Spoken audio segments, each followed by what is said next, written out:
What is up? Today is an exciting day. It is reset day. That means all the weekly shops have reset, and today is the day that we push to 1370 on the scrapper. Pretty excited. Waiting a long time for this. So you may be wondering, Marsh, if we're pushing on the scrapper, then what the hell are we doing on the berserker? Well, the berserker is literally just here so he can run his two chaos dungeons real quick to funnel what little materials they generate over to the scrapper. Well, not his chaos dungeons. I changed plans on that. He's literally here just to get his blood shard vendor stuff real quick, and then put those in the bank for the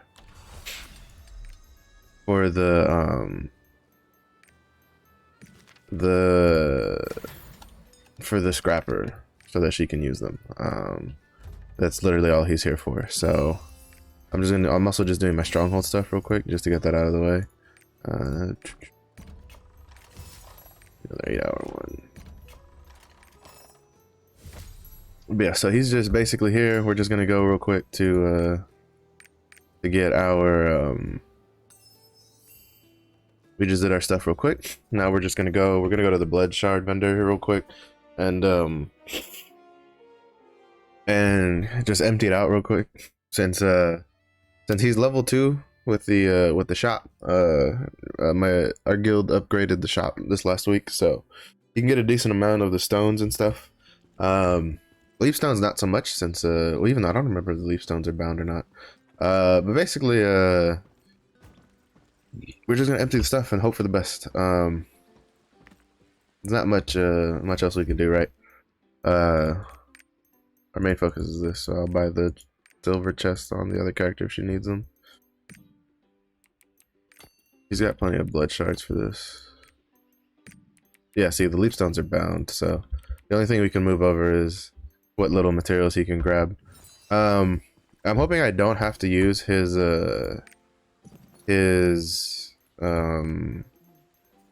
pirate coins. Well, I'm hoping I don't have to use that many pirate coins.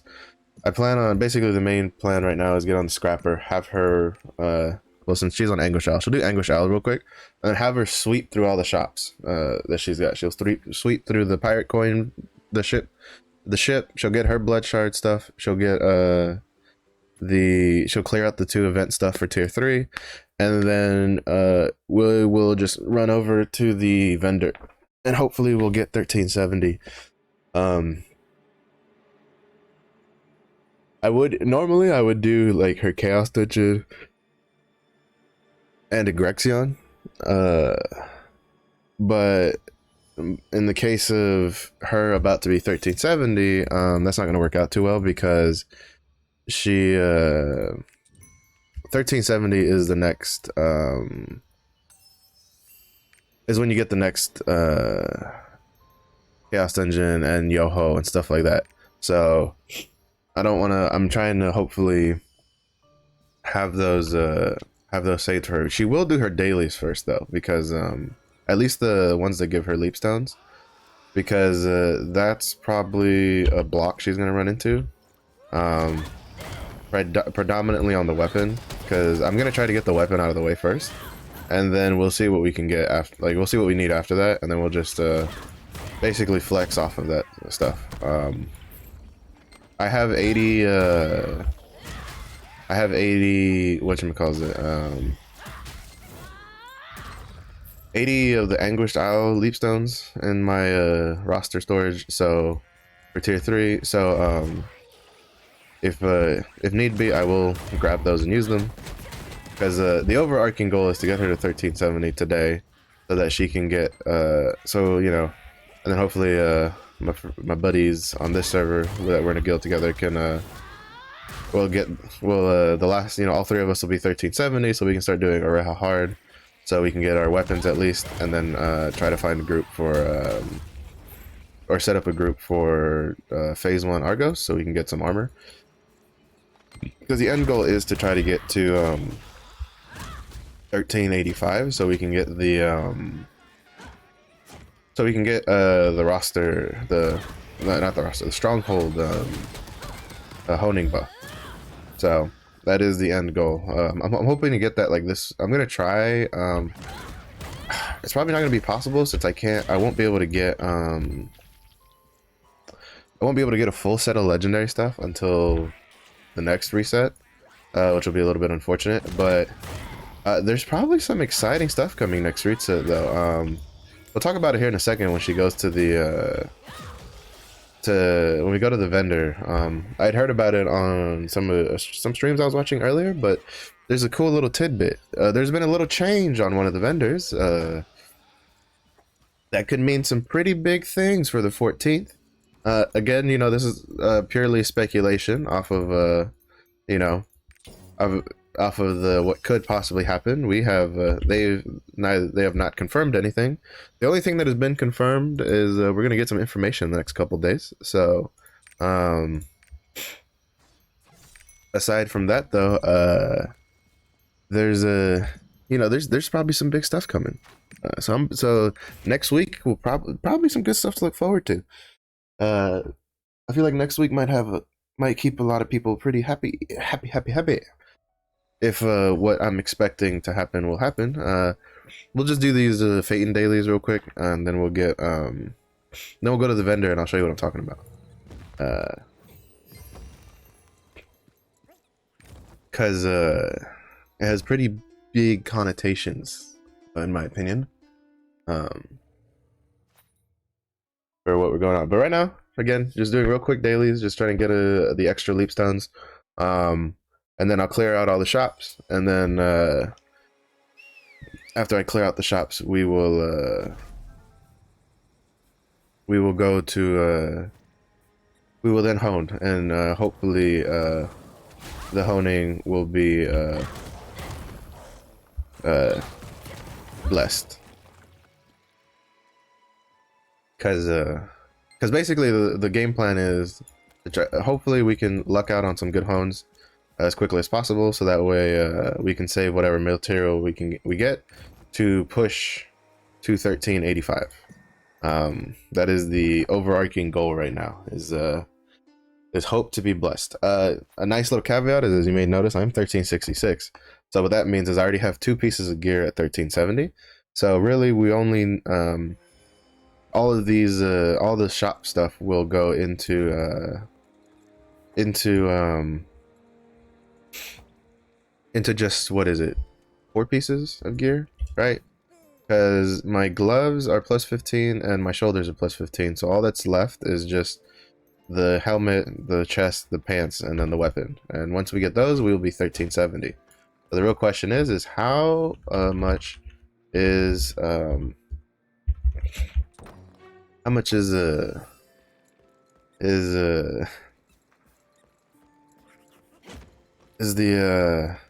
honing rates going to mess with us. Luckily, we will have a full suite of books to use. So there's that. Better go to the boat to grab the pirate coin stuff. Then we'll come back and grab the event vendor stuff, and then the blood shard stuff. And then we will and then basically we will go. If it ends up that I need a little bit more, I'll probably go back to the Berserker, do his Chaos Engines real quick, and then send what little mats he gets over. But I'm hoping that I don't have to do that. If worst comes to worst, I'll probably just have to go over and get his like empty out his pirate ship. So, all right, yeah, because there's no leap stones here. All right, cool. I also do find it interesting that I think that Phaeton's like ship vendor is like the only ship that's not like at the dock. It's like a little bit off of the dock, as if they're kind of scared to be there. It's kind of funny, kind of fitting, but kind of funny. Yeah, so I'm gonna show you what I'm kind of talking about though here in a second. The Ring Racer's over there, so we have to go up there anyway. Hello, vendor lady, where were you again? Over here. So we're gonna clear out all the tier 3 stuff first. Grab this, grab these, And then for the honing materials, we're not going to need shards, so I'm not going to waste resources on that. Grab that, grab the destruction stones, and then grab the guardian stones. So we have those locked down. We got these. Now we go over and we go to the Naruni vendor, and then we get to see what I'm talking about. It's actually pretty exciting because, again, speculation wise, it's a pretty big deal if it kind of means what we think we're gonna mean. All right, so if you come to the Naruni vendor and you go to the exchange, you're gonna realize a little interesting bit if you're on special sales, and you go over to the books. Now you might remember that the books have always had a little timer on them, which means they expire. The initial expiration date for these books was the 14th of April, which is next Thursday. They're now the 21st of April, which is now a week longer. So this could mean one of two things. I think it actually might just be safe to assume that the Grand Prix has been extended by a week, which if that's the case, that's even more amazing. But what this could potentially mean is that the Glaivier may indeed be coming next week on the next update, because I don't see what other reason they could possibly have for extending the books or even the Naruni Grand Prix event if they're not going to introduce a new class, right? Because I feel like that's probably one of the things, like a lot of people, I'm just going to buy out this shop since I'm here. A lot of people were kind of like hoping that it would be today, right? Or yeah, today, that they would come out with the Glaivier, specifically because then the Glaivier could have double dipped into the two events going on. Also, by the way, we're going to be opening like 70 plus card packs later today. So we get double gachas basically in one day. We got 2 legendary card packs. We have like 70 regular card packs and then a couple extra on top. So I could have thrown those in there. But so today's actually a pretty exciting day. I'll probably record while I'm doing it so that I can then just toss it up on like YouTube or something. Kind of chop it up. But yeah, so we'll just see how it goes. So now we're just gonna finish getting out all the shop stuff. We have about 2,000 of the weapon stones, and then 5,000 of the guardian stones. I'm really hoping that's enough to get stuff done. So we can get another decent amount of stuff here. Well, decent in air quotes. It's kind of just drops in the bucket, really. But one drop at a time is how you fill a bucket up with water. So all right, we got that done. So now we're pretty much set. So we're just gonna go and we're gonna hone, and then we're just gonna kind of like hope for the best, right? Because that's really all we can do. There's really not much else to do on top of that. Again, the book thing is actually pretty exciting. We don't really have. I don't think it says in game when I don't think we have like a. No, like the other one has a menu, so it tells you. But this one we only have the exchange thing, and it does. So there's no real way to check in game if it's just the books that were expiration dates that were prolonged, or if it's the event itself was prolonged another week. Which if it was, that'd be pretty cool. All right, so here we go. We're gonna start. We're gonna start. So hello YouTube, because I'm gonna cut this and put it up on YouTube as its own little side video. We are honing today. As you can see, I have 4 pieces of gear at plus 14. We're just gonna like cap these out just to get them over with, so I don't have to worry about it later. We're pushing to 1370 today. That's the goal. As you can see, there's only 4 pieces of gear, so I feel like our chances are pretty high. We've bought out all the shops. I've gotten the pirate coins, the 2 event vendors, the blood shard vendors. The only thing is infinite. I haven't done is infinite chaos, and that's because I haven't done a lot of Infinite Chaos leading up to this. I probably should have to build it up. And then I bought out the PvP shop yesterday before reset, so I don't have a lot of coins, so I have to like do PvP this week for more coins. But hopefully we won't need them.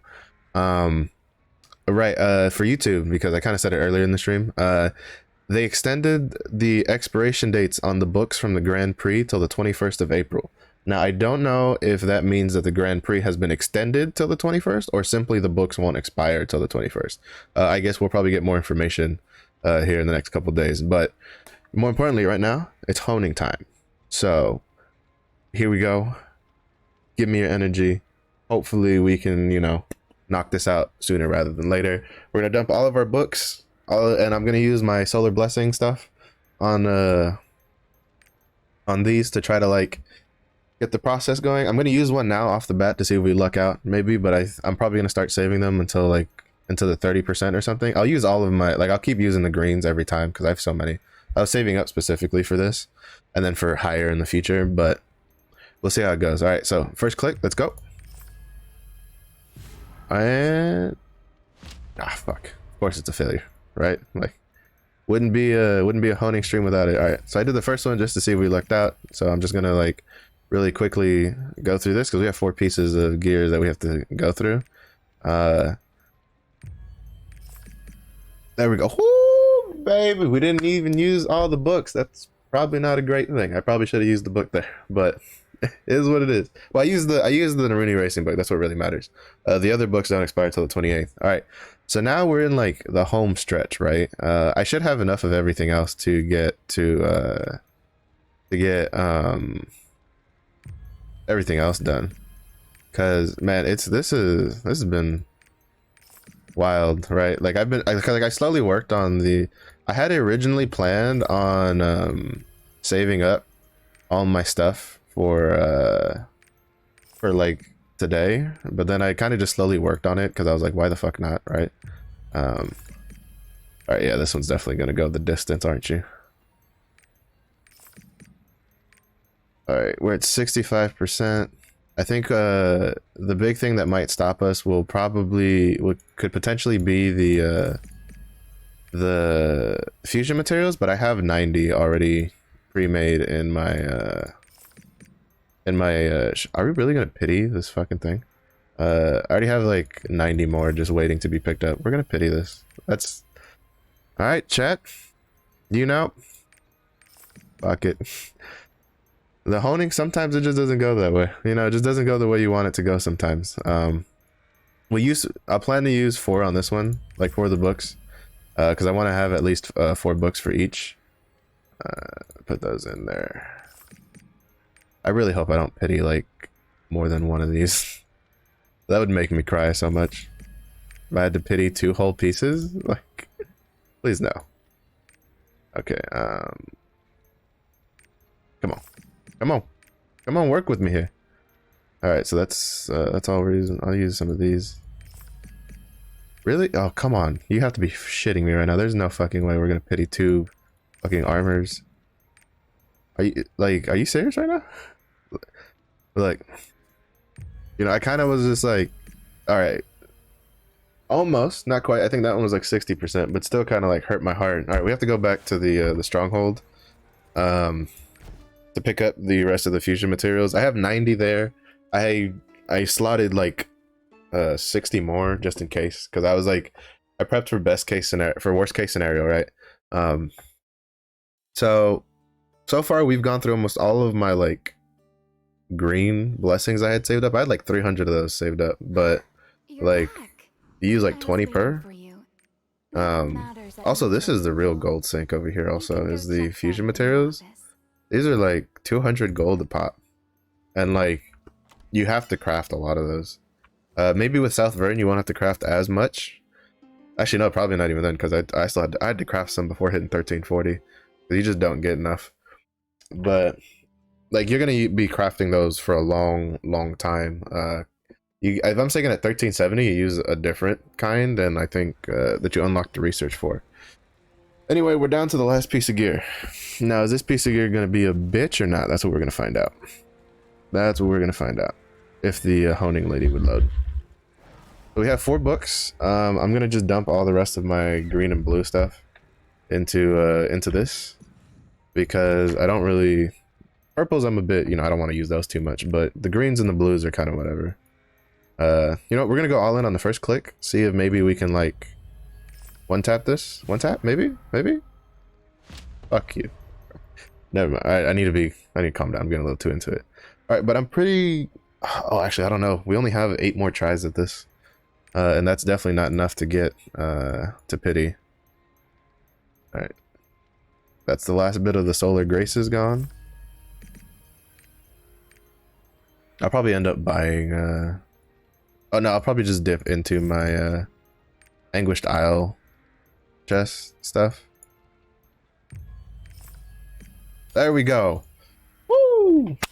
1370. Finally, we made it. Oh, that's beautiful. That means now we can do Argos, we can do Array of Hearts. Now the game gets just as boring as it was before, just at a different level, but pretty good. We went through, let's see how much of our stuff survived. All right, so we went in with like 2,000, or the weapon was where we won the most, which I think is fine because the weapon's most expensive, right? That was what, like almost 300 per click on the weapon. We went through pretty much almost all the books that we had. We only used one of the weapon stuff.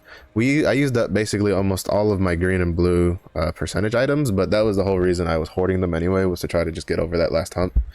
So we only used about 1,300 destruction stones, but we used a shit ton of guardian stones because we went in with like 5,000 of these, and we came out with 696. And then leap stones, we went in with like 200 something, I think, and then we came out with 14.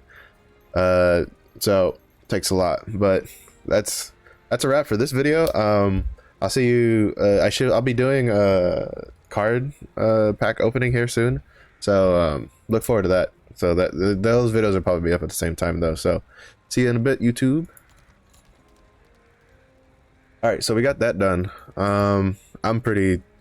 I may not sound super fucking excited, but I actually am really excited. I'm kind of glad just to get that over with. That took a lot, to be honest. I think I was still too optimistic about how much it would take to get to 1370, because I was like, you know what? Like in my brain was like, I went like 8 whole item levels with the stock from the reset. There's no way that's not enough to get to 1370 with only having like 4 pieces of gear, ready to go, like waiting, right? Like my entire time I was definitely not respecting the cost and the rates for that. And the game was like, oh, you think this shit's easy, huh? You really think it's that easy? And then it kind of just like punched me in the mouth, and I was like, shh, take it, just shh. But 1370, that means new chaos dungeons. I'm kind of fucking excited, to be honest, because this also means, all right, I forgot how far away we are from shit here. This also means whatchamacallit, yeah, I can do the welcome challenge 1370. I can go when the ghost ship is today. Ghost ship day, let's check. That's what we got today. Okay, yeah, we have Ghost Ship and we have Chaos Gate. That means I can finally go do the Ghost Ship and get that 1370 reward done. Because in case you don't know, for the welcome challenge, you get at 1340 you get 10 purple engraving selection chests for your class engraving, and then at 1370 for scheduled events you have Arion, Briolis, and the Ghost Ship. But the Ghost Ship then gives you 10 of the purple engravings for battle engravings. So that's pretty good to do. Oh, sweet, right, these are retroactive, so I don't have to go and do these again. Sick. And then that's another, what, like 1,400 gold? Yeah, because those are like 100 gold each. And we get legendary report items. So basically today, like, also the nice thing about the Ghost Ship is, as you can see, it says get on Tempest Ghost Ship. You don't actually have to defeat the Ghost Ship, so if you fail, you still get the 10 books, right? So you don't have to worry about that. It's not like the field boss dudes. I mean, what I don't know is whether or not if you board a ghost. Well, first of all, I don't know if you can board a ghost ship after having already like gone to it, because you know how there's multiple ghost ship spawns in the week. But I think for the most part, I think most people have boarded each of the ghost ships twice, right? Because there's Nightmare, there's I think I saw the other one, Nightmare, Shadow Ghost Ship, and then the Tempest Ghost Ship. So that's fine. I kind of need to finish out some of these. I need to do the Azure Wind Island. I haven't done that. The gear upgrade, we're working on it. I also need to do this just to get the extra sage powders. I'll probably be doing this today or tomorrow, and then just do this shit. And then like I just need to go through, because there's a lot of like good stuff. Like there's good extra rewards here, some flares, some battle item chests, stuff like that. So that was pretty exciting. We're gonna do the 1370 Chaos Dungeon real quick, because honestly I'm kind of curious. Oh, it's 1900 gold. Sign me up, baby. Oh, wait, hold up, let me check. Because to be honest, I have this weird thing where I kind of want to save. All right, yes, I have one in my. I want to save one coin, one launch commemoration coin. It does nothing, right? Like it's literally, those coins are literally just there to give you gold. I don't know, they don't seem to expire. So I hope they don't expire, because I kind of want to just keep it, so maybe like 2-3 years down the line it's like, boom, look at my launch commemoration coin, baby, be jealous. So that's kind of just a weird thing I have in my head that I do. That's pretty exciting though. I'll finally be able to do the hard modes. So basically, I need to do the Abyssal Dungeon guide thing real quick. Don't forget, when you hit 1370, you have to do a guide quest real quick, that I think basically all it is you go and you touch the rock.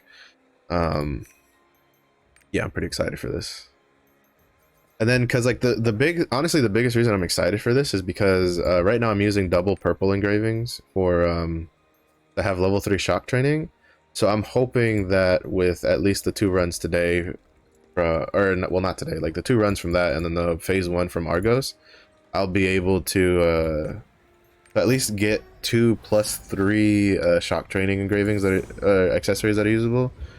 I'm looking forward to doing this. This will be pretty fun. So the trick for gearing up quickly, if you care, is you come over here and you do your Oreja hard modes twice, and that should give you enough of these Empyreans to get the weapon. And then you go and you do the you go and you do Argos phase 1, and that'll give you, and if or phase 2, phase 1 and phase 2, if you can get a group in for that. And then because at the very least phase 1 gives you enough materials that you can then craft your 2-piece, so you can at least have your crit rate set going. So we can finally step into this. I'm pretty excited. All right, so I'm gonna just put my excess materials in the bank, because honestly, I didn't even pull out the ones from the Berserker. Cool. Honestly, I'm still kind of indecisive. I think I'm gonna push the Berserker to 13. Well, no. See, I was thinking, because this is my brain, right? I was like, well, maybe I'll push the Berserker to 1325. But now that they now that they extended the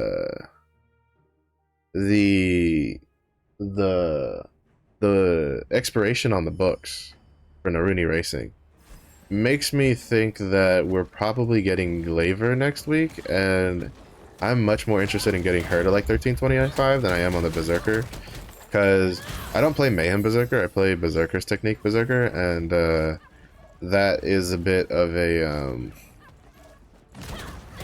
that takes a lot more stuff to work. So like I'm kind of delaying him so I can like build up other characters. Funnily enough, basically so getting to 1370, funnily enough, with having done Arion, because that's a good thing, right? You could do Arion and Briolis and Moak before getting 1370, and luckily the welcome challenge is retroactive, so I was able to get those rewards without having to do it again. So it's almost like I didn't hone at all, because I am back. Like actually I have more gold than I had before I started honing, because I spent a decent amount of gold to get more. I spent another like 400 gold earlier to like before we started the hone process to get it.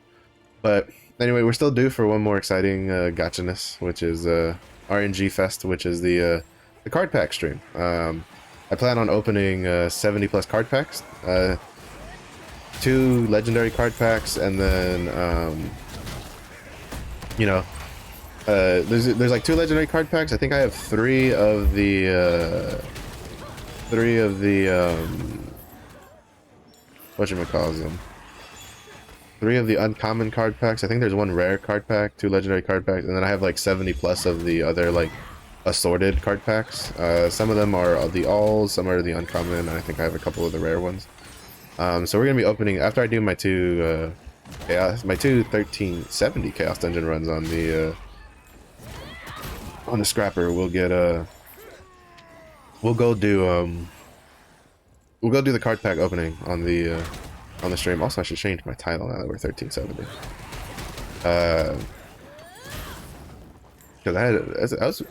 Because that was pretty quick. I think whatchamacallit, I'm still a little annoyed that we pitied that 1 armor piece, to be honest. Like, that took so much materials with it, so that by itself, I'm like, you piece of shit of a, you know, I was definitely a little tilted when that one like pitied, especially going into that second armor piece that just didn't want to like pop out. I was just like, oh my god. I'm like, if I pity like 2 armor pieces on this, I think I'm gonna cry. Because man, I was really hoping that I could like have a good chunk of the materials left over. Weapon wise, at least we have a good chunk of materials, right? Because again, the goal is basically the initial goal was have materials left over to go do cube ticket to go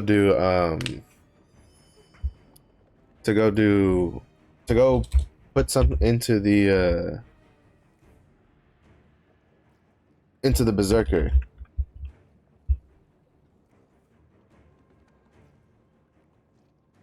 To get him to 1325 so he can start doing Oreha to bring in some gold for that.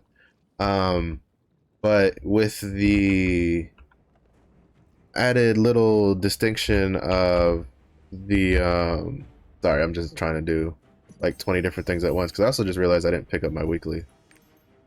So that's fantastic. Oh, that's gotta wait. Right. But we lucked out again. We got boss rush and cubes again for this week. So those will get done very, very quickly. Well, at least more reliably. So, right. Sorry for that. But yeah, no, I'm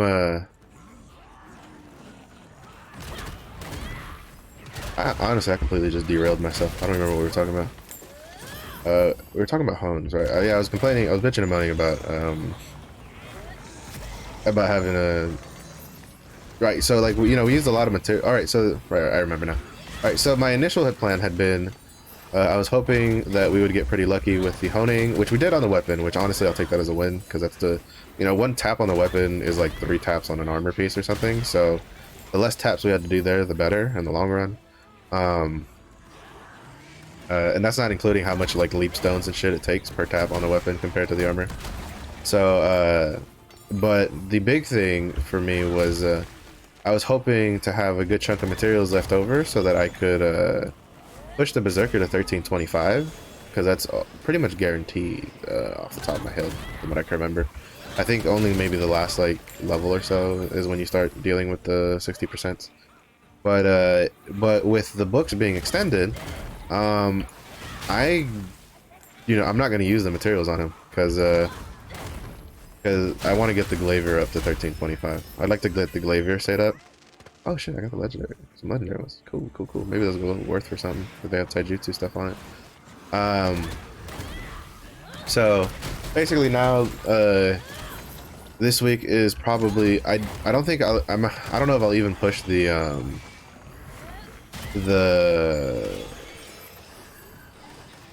scrapper to 13. Like I don't know if I'll upgrade any of the pieces that she gets to legendary. Again, she'll only really be able to get like the weapon and maybe and hopefully we can get a Argos phase 1 to get the 2-piece for the armor, and then hopefully get some good accessories along the way, right?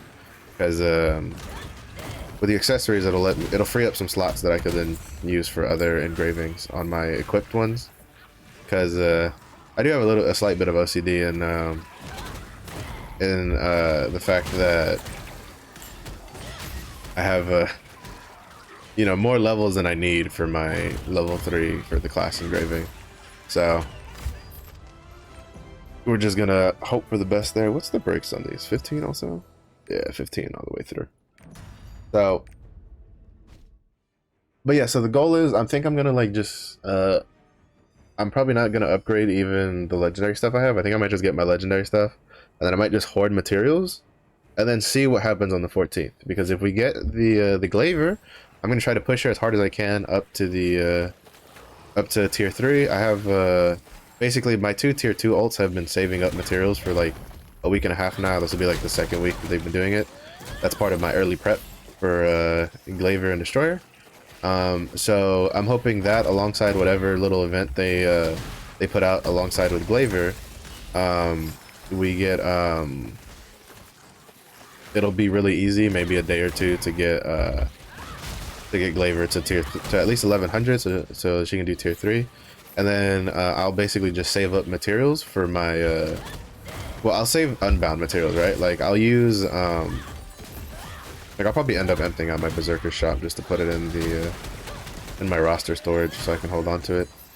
The real question on how fast I get my Lance Master up depends on whether the prices spike or not, by enough for me personally to feel that it's warranted.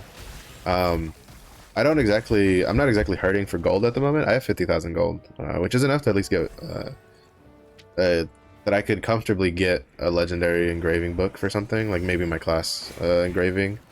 But the issue with that is that the class that I would like to do that on isn't in the game yet, so I'm kind of just holding that gold. And basically, I feel that even for the quote-unquote unpopular classes,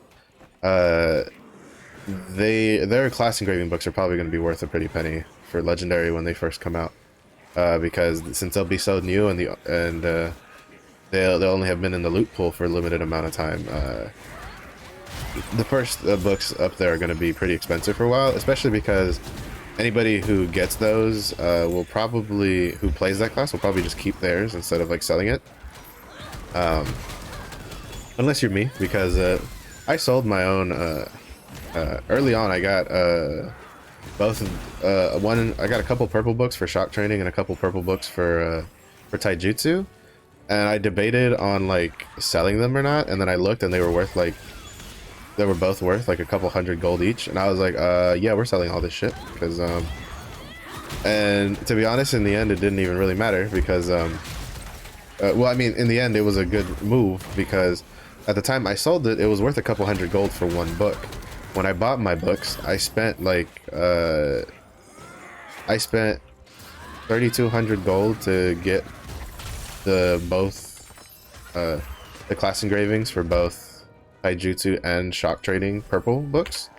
So basically I made back plenty. To be honest, I probably could have even waited more, because they're even cheaper now than they were when I bought them. I think they're like half the price now, but it's one of the things when you're buying is you need to buy things at a price that you go, I'm not going to regret later when if the prices go down even lower. Like for instance, I kind of regret buying the Omen skins too early, because I bought them when they were cheap, but they were still incredibly expensive compared to how much they cost right now. I bought them when they dipped in price quite a bit, and for the price I bought them, you could probably buy like 6 Omen skins now. Well, at least the weapons. I'm talking about the weapons. I don't own any of like the armor skin for the Omens, because I just didn't care for it. Oh, except for the helmet. I bought the helmet like super cheap though. I think it was like 200 gold or something. That's like whatever, you know. One tier 1 ult makes that gold back, let alone my tier 2s and my tier 3s. So I don't really mind too much. But the weapons, I wish I had waited. Basically, I kind of learned my lesson that unless it's a skin I really, really want, because the Omen skins, I bought it just because like it's change of pace. The biggest reason I'd only originally planned on buying the sword for the Berserker, because I really like the way the sword looks for the Omen skin. I think the only skins that have a better looking sword than the Omen skin, for me personally, that I've seen, are like the legendary Berserker skins, and I don't think I'm gonna get a legendary skin for the Berserker anytime soon when they come out, depending on how they handle those. So the so I got him the greed sword for the omen set just to get that done. What's this? Sight focus. Garbage. That was, there we go. That was the new things. I could do Night Fox Yoho, but I haven't done her at all, so I kind of don't want to embarrass myself on stream that like this soon into the stream, especially because I was already embarrassed enough by the freaking oh shit, that one's actually pretty good. By the whatchamacallit. That one's kind of bad. That one's also pretty bad. By pitying those hones, that one hone, that makes me sad. Ambush Master is not bad. Could be better. Let's see. So this could be, someone might want that because it has Battering Fist, and I think that Express Fury is the one that you take for continuous push if you use it. I know a lot of people they'd rather use oh, actually no, that's not. I mean, they still might take it for the Battering Fist though. But I know some people don't like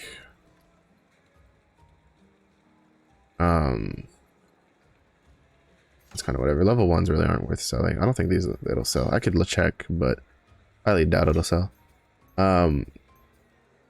See, this is what I wanted to do earlier. Right, so I was saying, so continuous push is not, it's an ability I like, but I don't think a lot of people like using it. Charging blow, no. Crit spec. That was lower quality than what I have, so that's not good. Dragon Advent. That one might sell. True Rising Fist. No. No. No. No. Are these any good? Oh, I should check the accessories too while I'm at it. What was on this? Oh yeah, that one might sell. Because Enhanced Fist, I think, for Iron Cannon Bow is oh no, you don't use it. Use the Overflowing Power. What else was on this? Yeah, no, that's not worth. Yeah, I don't think the level 1s will sell unless you have like one of those broken armors where it's like all 3 are really good abilities for level 1. But even then, I don't. No, you can buy it at 1320. See, this is the annoying part, is that like you don't get tradable. Like for some weird reason, our Chaos Dungeon gear for tier 3, they made it untradable, which means that you could have made kind of like early. It could have been a nice little supplement for early gold that they took away from us for some odd reason. Like, which that's one thing I kind of am a little annoyed, is the lack of. I wish they would be more, give us a reasoning for why they made some stuff locked. The potions, I have a feeling, was an oversight or an accident. The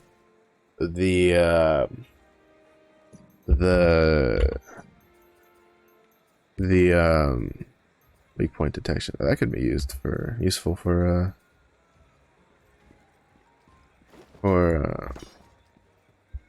taijutsu, because I've seen some taijutsu builds that take Fierce Tiger Strike instead of Judgment for the amplified damage, and then they take weak point detection because you don't need the focus in taijutsu. What is this? Piercing, whatever. Piercing Strike. You don't use that either. So that's kind of bleh. Yeah, that might be it. We'll check. I'm also probably just being a little too hopeful with some of these. Most of these are pretty bad. I don't think a lot of those will sell, personally. For the most part, I think most of those will most of those are probably pretty useless.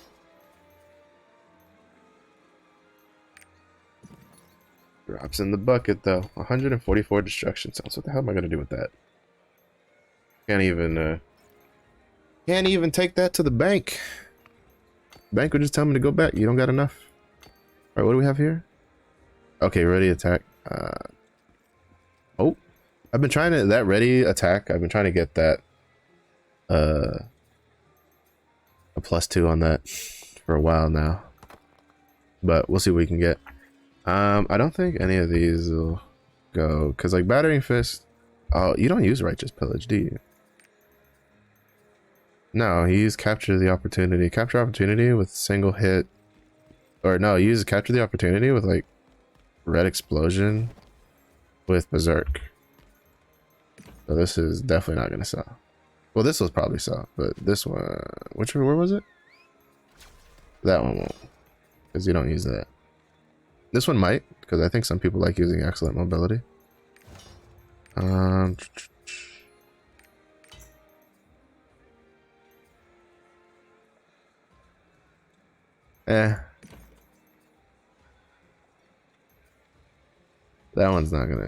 one's not worth it, simply because level 1s have a guaranteed like transfer, right?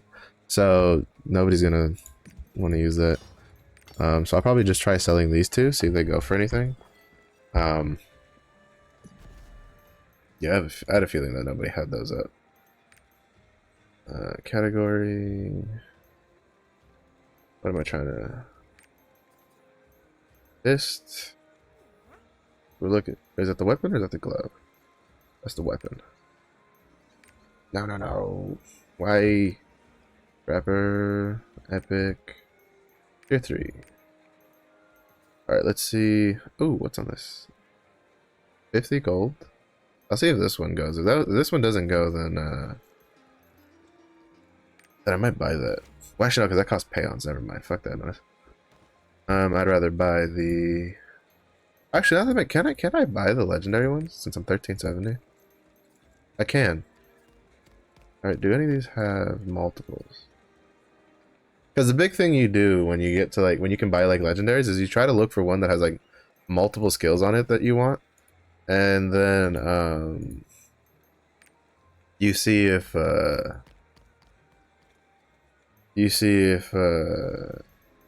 what's on this? Battering Fist, Berserk, I think is what I had on that. Yeah, Berserk, level 2. 50 gold. Fuck it, why not? We'll try. Because I mean, it doesn't really cost me anything. I'll do 20, 50. I doubt that'll sell. Mostly because this one's definitely not gonna sell. I'm pretty sure nobody wants this one. If it does sell, that's just 50 more gold you make. It's something you can do for a little bit of gold on the side, right? Or you could sometimes you could also just luck out and get like one that has like 3 like really good tripod levels on them, and then you can just save that to your inventory and then turn around and juice it onto and you know just sell it so that way you can get more out of it. Also, that just reminded me that there's Chaos Gate, so we're gonna go run over and do the Chaos Gate in Punica real quick so we can get that done. And get that done, you know, out of the way. Hopefully we can get the legendary Rage rune. I had a buddy of mine get it like I think 2 days ago, and I was like, you dirty rat. After we do the Chaos Gate, we're gonna shift gears to we're gonna do the card pack opening. So we'll see how that goes. I'm hoping we can at least get more stuff towards the Lost Wind Cliff set personally. Like, to be honest, if I could get like 90 like the last like 9 Solus cards I need, that'd be great. But then I won't have to do Solus runs on future alts. So that's what I plan on doing for the Solus card. Is every time I have a character I'm going to level, I plan on leveling that character to 34, get the Solus card, and then power passing them, just to fight the RNG. I don't think it'll be too big of a deal because I imagine if Glaivier does indeed come out on the 14th, I think that'll probably set a tone for that. Destroyer will probably also come out on the whenever the May update is, and for that I think it'll be enough of a spread apart for me of having to do that little run that I won't really care. But basically I already have my 2 characters made for Glaiver and Destroyer, so I just need them to get released so I can play them. Pretty excited. But yeah, so my no, just to go over it again. My initial plan with Glaiver is, depending on what events we have and what kind of like extra like bells and whistles they give us for Glaiver for I'm just making sure I have things set properly. Yeah. For materials and events and stuff, will dictate I'll try to get her to at least tier 3 pretty quick, and then try to get her to 1325 so she can at least generate me some gold from Oreja.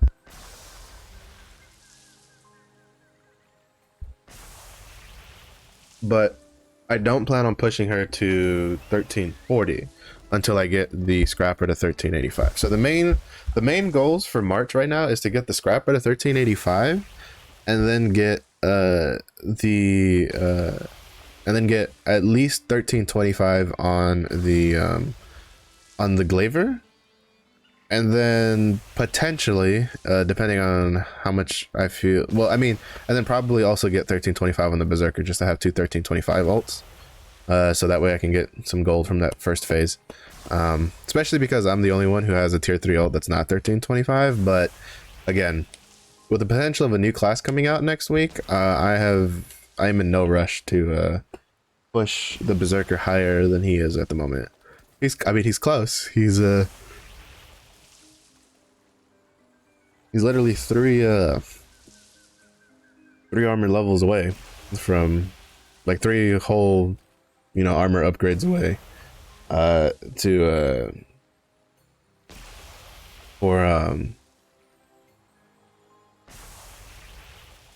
get to 1325. It's just that I'd rather just save those materials for another class. That, and I don't think he has enough leap stones yet. That's his big thing.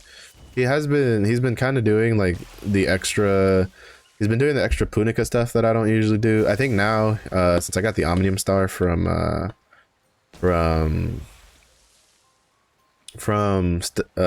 reputation, from the Punica reputation, he now has time to do one whatchamacallit, leapstone thing. I'll probably do this last one off stream, because when I go again, I'll probably just finish farming this out, because this is a Giant's Heart. I'm only missing today's daily completion, and then I'm missing today's daily completion, and then the achievements. I have 3 more achievements I need to finish in order to then get the quest to get the Giant's Heart, and that'll be the last, like, quote-unquote reputation Giant's Heart I'm, like, working towards.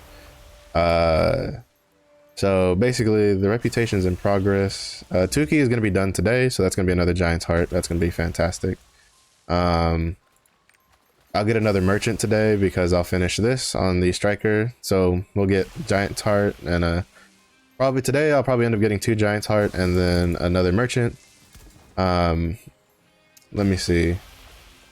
I was working on Zanila, but I left it because it's only a domination potion. I'll probably finish it eventually, but level 6 is only a domination. So I stopped after completing level 5, just because level 5 is where you get a merchant, right? Which who I have.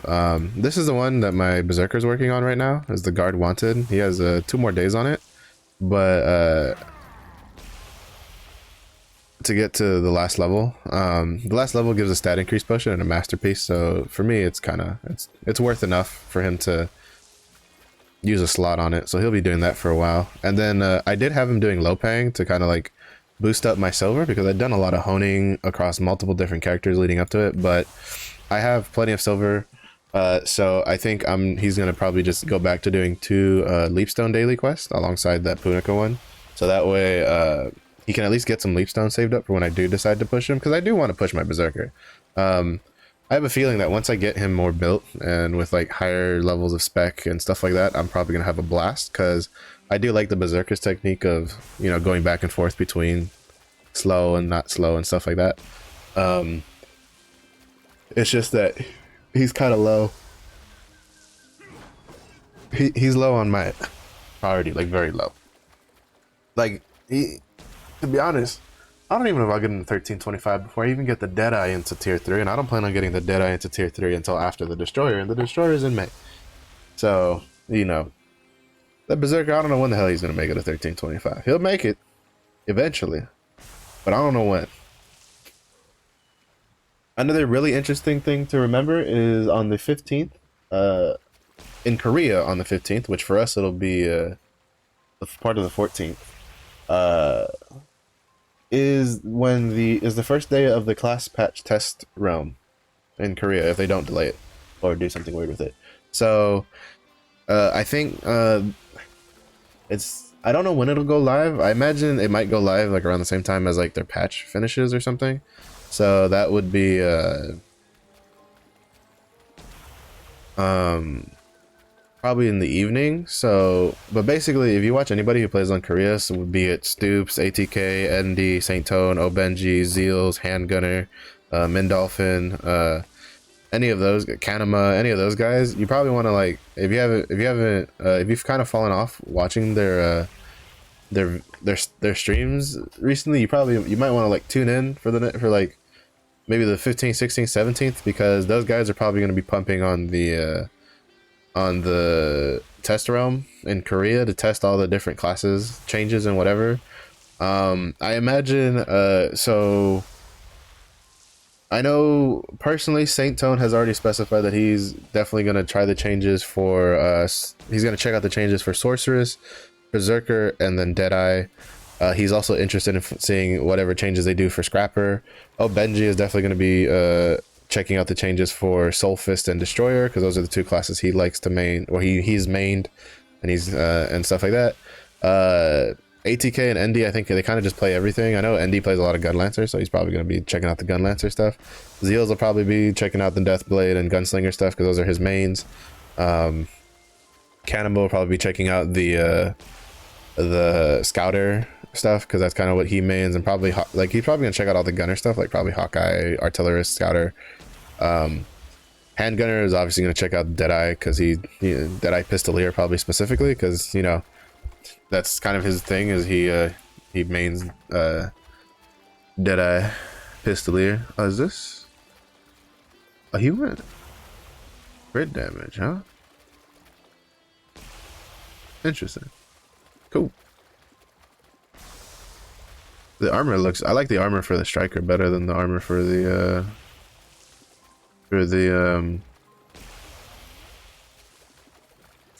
oh, he's esoteric flurry also, my man.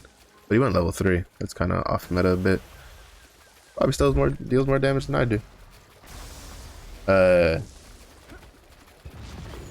looks really cool. That kind of makes me want to level my striker now. Just because it looks cool.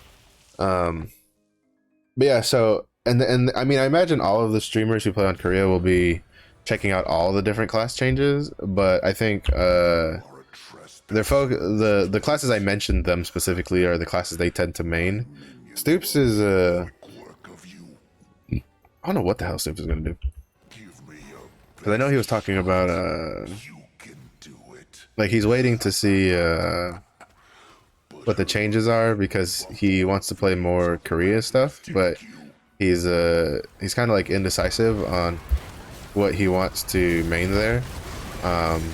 So he's waiting for the class balance to kind of decide what's going all in on. So Stoops is probably going to be trying all sorts of different shit. But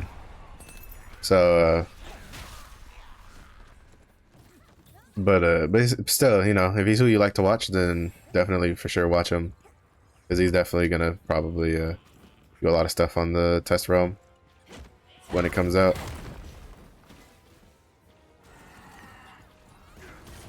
Oh shit. Okay. What is the fuck? Rude.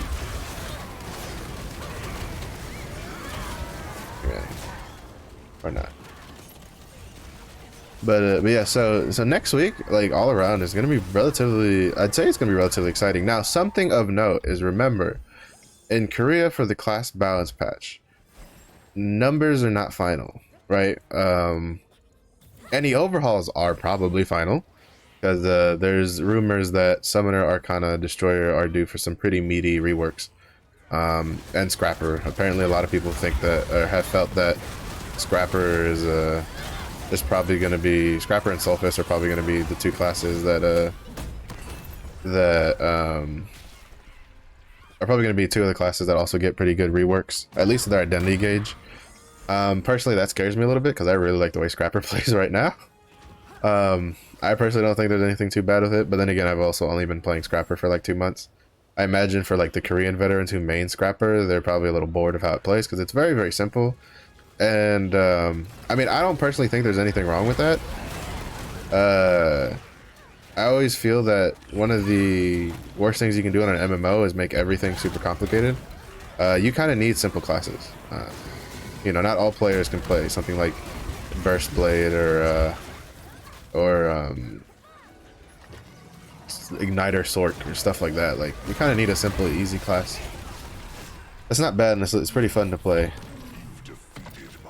To enjoy yourself, right? Really? Fucking rude. But we'll see. They've done some pretty good class design, so I'm waiting. We'll obviously I'll reserve judgment. I'm just worried that the thing that always sucks the most, which has happened to me in most MMOs I play when they rework something I like, is the rework will be enjoyed by the general community, but I personally will not like it. It happened to me in World of Warcraft with Unholy DK. It's happened to me in some of the other like games I've played where, oh shit, that dealt a lot of damage. Where it's just like I just like a certain playstyle, and then they'll like do some number tweakings and they'll kill the playstyle I enjoy, stuff like that. Have you ever played Neverwinter? Yeah, I know, right? Neverwinter, kind of a whatever MMO, in all honesty. Damn it, no fucking Rager. Still, oh well. But that's another uncommon card pack, though. We'll take that. I'm out of here because I don't bid on these maps. But basically, what'll end up happening is, so like Unholy DK before the rework it had was, it was more dot central, right? Like your pet was kind of like an add-on that does a lot of damage every once in a while, but the main focus was like, you know, lining up your dots and then pulsing them for a shit ton of damage. And I really liked that playstyle. But then they changed it to a more like pet focus, you know, burst swords playstyle, which to the general community, they're like, oh, this is really great. This is a fantastic change. You know, they're still needed to do some fixes here and there and some changes here and there. But for the most part, the community was like, yeah, no, as a whole, the mechanics are great. And I was like, man, I really don't like the way Unholy DK plays now. Did not like it at all. Was not a very big fan of it. So that ended up kind of killing the class for me. So I'm just hoping that doesn't happen. But we'll see. All right, so now we're gonna go into the card pack side of things. So this is gonna be pretty exciting. Card pack is basically do or die. You know, there's no pity, there's no nothing. It's just whatever the game decides to give me. We have 2 legendary card packs from the event because I didn't open last week, so I saved it for this week because I knew I was gonna do a card pack opening. We have 2 legendary card packs. We have, I think, 3 or 4 uncommon card packs, and then like 1 rare card pack already.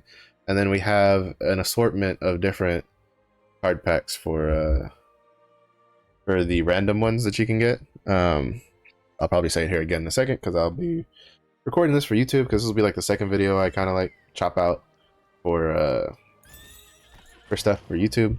I'm just gonna go back to, we'll do it from our stronghold.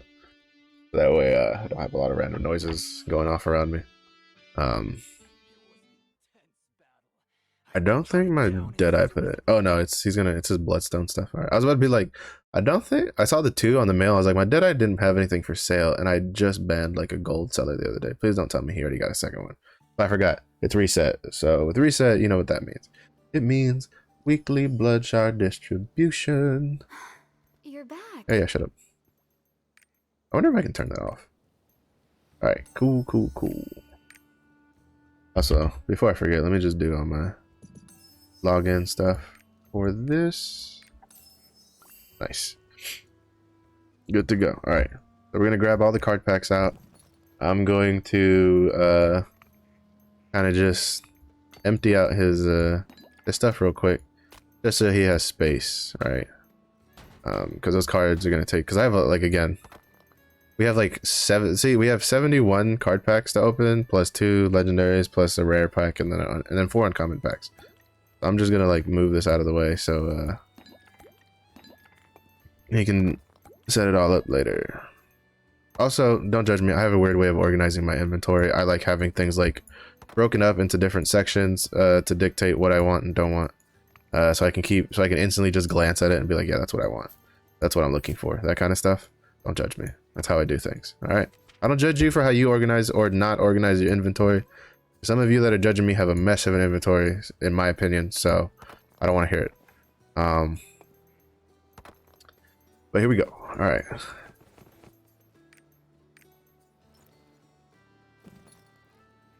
All right. Hello, YouTube again. 2 extra little side videos in one day. What is this? Christmas? No, it is card unpacking day. It's reset day. That's what today is. All right. As you can see, we have a lot of card packs to open. I saved them up a little bit. Between what we got with monthly check-ins and then just doing other stuff. We have 2 legendary card packs already from the Grand Prix event. We have 1 rare card pack and we have 4 uncommon card packs already. We have 20 any card packs, 41 uncommon, and then 10 of the rares. The 2 we're gonna open the any card packs and then the rare ones first, because basically what I really need out of this is a bunch of uncommon and a bunch of legendary card packs. So we'll see what we get. So we'll start from like, from the least to the most. So we'll start with the rare card pack. We'll open 10. We'll see what we get. Hopefully we can get an extra like legendary card pack. No, we just got a bunch of useless. All right, so push this down, push this over here. I'll move these over so that way they're kind of like not in the way. All right, so we'll open this. We got 20 of these to open. Right now we're just checking what card packs we'll get before we start like mass opening stuff. The normals are kind of like dead to me for the most part. All right, we're getting a lot of rares, and that's actually kind of annoying me because rares is like the one thing I don't really need. Like this is what I find funny. You would think you'd get like a lot of uncommon card packs from opening it, but in my experience, you get more, like you get a shit ton of rare cards when for the most part, like you kind of only really see, look at this. You get 1 uncommon card. Like what? Like how? This is even supposed to be the uncommon. Like I don't get it. I really don't get it. But anyway, we'll see what we get. We'll probably won't get another legendary. Those are really, really rare. I lucked out last time when I got a legendary card pack out of opening all these. So, if anything, if I can get, 20 uncommon card packs, I'll take it as like a W. Oh, shit! I asked for 20 and it gave me 20 and another legendary. Fuck it, I'll take it. That's where all my luck went for when I pitied on that one home. Alright. So the final number is we have 3 legendary card packs, 8 rare card packs, 42 or 8 epic card packs, 42 rare card packs, 21 uncommon card packs, and 4 normal card packs. The normal card packs I don't open because they don't have any card stuff associated to them, so I just dump them in the in my roster storage. The order we're gonna open them in is epic into rare into uncommon into legendary to see what we get. All right. I think from here, the only real card that would really help me would be like the Sigmund's card, because that's for the Necromancer, or anything for the Farewell Weapon set, which are, because those are all purples. So we'll see what we get out of this. All right, so we got 1 for the Farewell, because that's Navanos. I don't think we got, ooh, Shauna. She's going to go in just because she's a waifu. Madnik, that could be good. I might end up using that higher up. Ooh, and Black Fang, another waifu. So for the waifu score, pretty good. And then Navanos is for the Farewell Weapon pack. So now we're going to open this one. This, I kind of don't really care what we get out of it, because I have all my Seria cards already. And, so, I mean, more Seria cards isn't necessarily bad, because, they, whatchamacallit, they become card XP since I have her at max awakening, but It also doesn't mean I'm going to be super excited for anything out of here either. Except I guess for like Nagi because she's cute. But so we're kind of just going to speed through this a little bit. I'll just take a quick glance. I don't think I got any Saria cards. And the last two, Ride Home and Tarsila. All right, so now we're on to the real main event. We are hoping for at least a couple Soulless cards out of these uncommons. So we'll see what we get. Let's see. Did we get any Soulless? No, we did not. Unfortunate. We got Phantom Knight. Unfortunately, like I kind of want to make that work, but I don't want to waste the card XP on that that card set. We have another 10 chances at it. Soulless is really hard to get because there's a lot of green cards, uncommon cards you can get. So we got one. I'll take that as a win. That means I need now 7 more Soulless cards. And then for the last one, can we luck out on another Soulless card? Maybe? No, we got Sir Druden. Sir Druden. Alright, so for this, legendary cards, I'm pretty much just happy with whatever we get. As long as it's for Light of Salvation or Lost Wind Cliff. So 3, 2, 1, click. Let's see what we get. Did we get anything good? Oh, please don't hurt me. Oh shit. That's pretty fucking good. If I'm not mistaken, these are all for the Light of Salvation set. I know Shandi is because I already have one. Let me just double check. I think, yeah, because you need Thyrane, and then Azina and Anana. Yeah, so I got, you know what? Fuck it, I'll take that. That's fantastic. Not Kadan, because Kadan can go suck it. That's actually really good. I would have hoped for Carmine and Delay and Armin, because they're the only 2 legendary cards I'm missing for my Lost Wind Cliff set. But getting these also helps, because basically now I'm just gonna, it means I can stop being such a hoe about hoarding cards, because basically I have the 6 cards that you'll probably get leveled up for the Light of Salvation set. So I was kind of just, I was not using, basically I was, as you can see, well, I'll finish it here for YouTube, actually, now that I think about it. So yeah, so we got really good. We got 3 cards for the Light of Salvation. One was a repeat with Shandi, but that's fine because we're going to need repeats for all of them anyway. We got 1 Soulless card. So a bit of, overall, I can't really complain. It's pretty decent turnout. So yes, that one was for YouTube. So, thanks for watching. If you watched this one, there's also a honing video if you haven't watched that I also am uploading around the same time. If you like what you see, I stream from 2 p.m. to 6 p.m. Central from Monday through Friday, and all I really play is Lost Ark. I think I might fit in like a variety stream here and there along the way. Probably not, seeing how we potentially might get new content next week. So, but basically, yeah, if you see anything you like, feel free to come over and check me out. Maybe give a follow. If you honed today, let me know in the honing video in the comments how your hones went. And if you opened a bunch of card packs like I did, or opened your legendary card pack, feel free to tell me down below in the comments how you like, if you got anything good, like, just let me know. But besides that, thanks for watching, and I'll catch you guys in the next video. Alright, so basically we're back to that's pretty much it for the YouTube side of things. I'll probably go in and kind of like trim up those videos a little bit. That means I need to make thumbnails today. That's going to be a pain in the ass. I'm really bad at making thumbnails.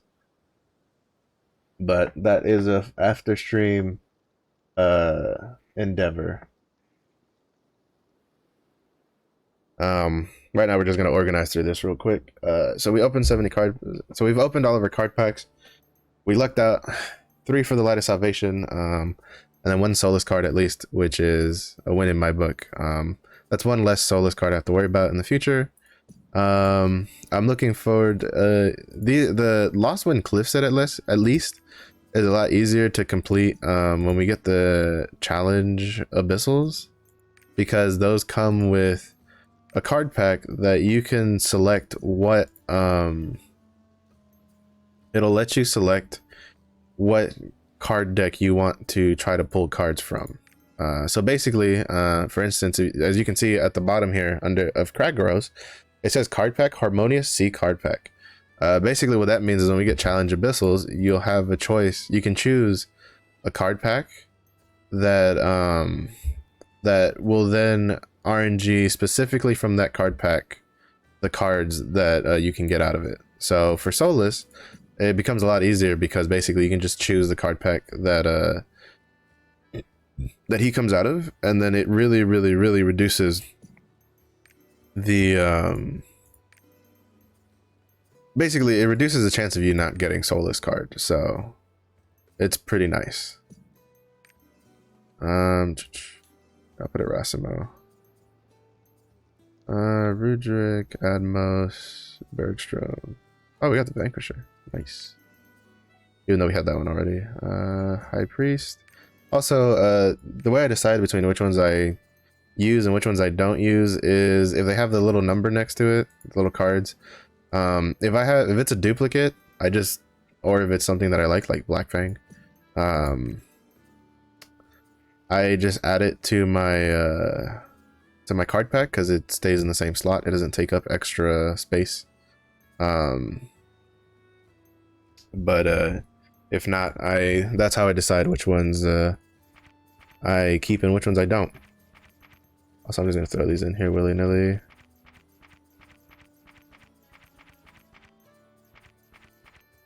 Yeah, a lot of these are kind of new though.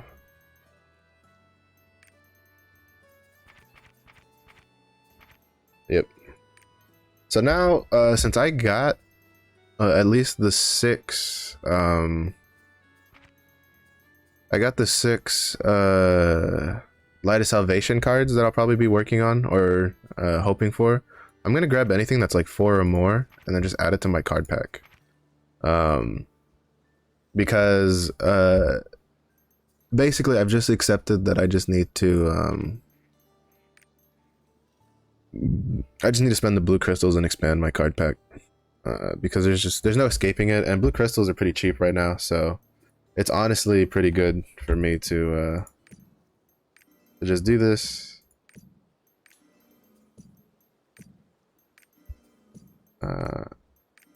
What I don't know is I think I should have enough space for everything. Yeah, I do. How many card spots do I have left? Yeah, we still have 8 more slots, so that's pretty good. So we got a Nana, a Xena Nana, Thyrane, regular Thyrane, alongside having King Thyrane, and then Shandi for our legendary cards, which are pretty good. And then we got Black Fang for the waifu material. We got Madnik, which I don't plan on doing this card set. We got Shana, more waifu material. Did I consume Navinos? No, I didn't. I'm a dum-dum. Navinos, where'd you go? Avasis, Ezrebit? I don't know who that is. Navinos, there you are. Ice Shooter. I'll use you. We have 2 Lava Chromaniums, and Chromanium is my favorite, so. Kaldor, Dark Legoros, Icy Legoros, Helgaia, regular Chromanium, also one of my favorites. Mari, Kraus, Bastion. We'll do Albion because he's pretty cool too. But basically, that's how I'll go forward. Anything that reaches like 5 or more going forward. Today I did 4 more, but 5 or more in the future. That's how I will decide what cards to add to my card pack. So we still have 4 more slots even past that, but basically now we're almost done with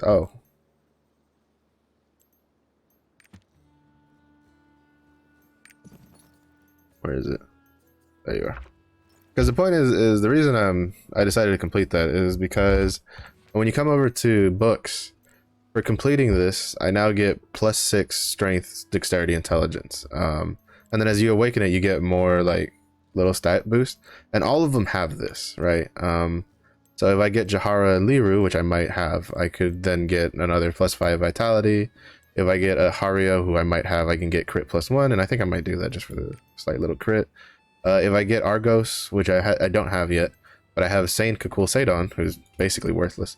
But then this will give me +6 vitality, and so on and so forth, right? So this is why you don't delete cards, by the way, in case you were wondering, is because you can get these little bonuses alongside like your roster ones, and this shit stacks up. It stacks up over time. So like for instance, this one, which gives me +5 vitality, I'm just missing the Spear of Annihilation and Velcruz. You know, this one, expertise, is kind of whatever, but there's all different sorts of stuff in here, so it's pretty cool. It's pretty cool. Like basically, well, you know, for me, I'm kind of like waiting to like for stuff to get. At the same time, I'm not too rushed for it, because like the bonuses are nice and all, but they also don't make or break, right? Because you need a lot of them completed before you get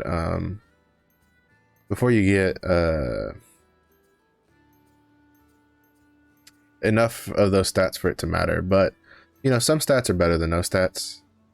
There it is. And do I have Liru and Jahara? I think I have Jahara, because I think I've seen that name in these cards. I don't know if I have Liru though. I have Cash Bill. I'm gonna have to like extend my card pack here in a second. Ravelin, Rictus, Manpo, Wampo. Is this the wife? No, that's just the 8th sword, dude. Doshul, Chaotic Cho, Sternaria, S.J., Anton, Tarsilla, Manith, Gideon, Proxima, Erasimo, Honora. Didn't I don't remember if I added him. I think I did, so I'll just take him. Evan, Phantom King, Did I really not have any Lirus? Nut! Lirus, Jaharas. I'm pretty sure I have one of them at least. Maybe not. I guess not. Oh, there's a Liru. There's Nagi. Guess I'll add her. Seto. So I don't have any Jaharas is what I'm missing. That's gonna be a little unfortunate. Hazard. I'm just gonna do a real quick sweep through this again just to double check that I didn't get like distracted and skip the card.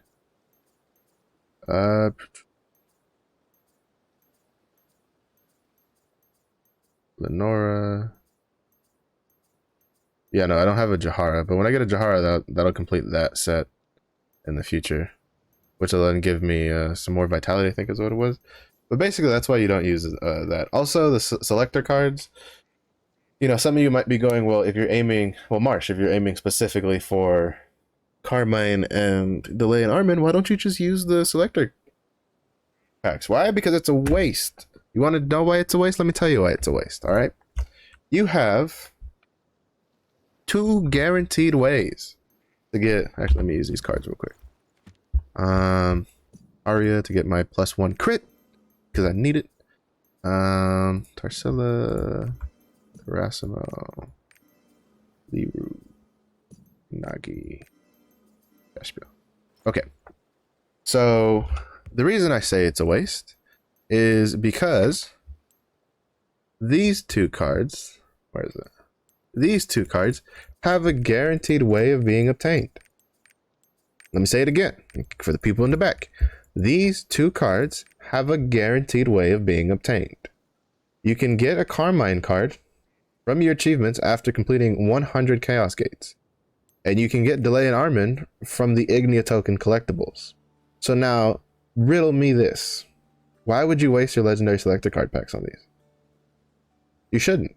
Like ever. Period. Especially because this card set for DPS is not... It only matters to up to the 12-piece awakening. The 30-piece awakening does nothing for DPS. Because the 30-piece awakening is more for supports, because that increases the damage that people with the Light of Salvation set, which I think got moved up because I have more cards in it now. Yeah, I did. Which the Light of Salvation set converts your damage to holy, right? So supports will use the 30 Awakening Lost Wind Cliff set to then increase other people's damage by 3.5%. And if you put that on a paladin, you know, he deals a lot of holy damage, period, with what little damage he does deal. But basically, you want to save those selector packs until you are... Also, I may have jumped the gun a bit because I'm still missing an Ineva card. Whatever, it'll be fine. I've already accepted the inevitable. You know what? I'm just going to cut it off at the pass, right? We're going to go scroll all the way down. And... expand card slot. Expand card slot. I'm going to do it like 3 times. Okay, we'll do it 4 times. There we go. I have plenty of card space. But basically, what I was getting at was... it's good. Like, there's no reason to save it. You should save your legendary selector cards for when you're almost done with like the 30 awakening for this, because when you get to 30 awakening for Light of Salvation, it'll be a total of 15% damage bump, like, period. Now that's a long ways off. I get you. I understand. Some people, they really suck at resisting the temptation of you know, using their legendary selector cards. I feel you. I understand. Trust me. I kept eyeballing those cards and I was like, if I opened you, I could get it. Like, if I opened you, I could get it. But eventually, once you get over that, you're fine. It'll be fine. So save your legendary selector cards for way down in the future. They'll be sitting there collecting dust for a while. We'll probably get more as time goes on. Maybe like one here and there for major events, like probably anniversary and maybe Christmas and stuff like that. So, you know, they're relatively rare. So save them for when it really matters, which is Light of Salvation 30 piece awakening. So for instance, but as we were saying for Carmine, well, I'll show you Delay and Armin because that one's really easy to show. You got your Ignia tokens, and for the low price of 10 Ignia tokens, right? Fuck me. You get a Delay and Armin card. That's just the way it is. I haven't even gotten a single Ignia token, so I've been working on my adventure tomes slowly but surely, but basically I'm not going to give 2 shits about these because you need rapports and stuff, so I'll worry about that later in the future. And then I don't know if we can find it. I'll see if we can find it. Roster, achievements. Under achievements, I don't know what is the Chaos Gate one.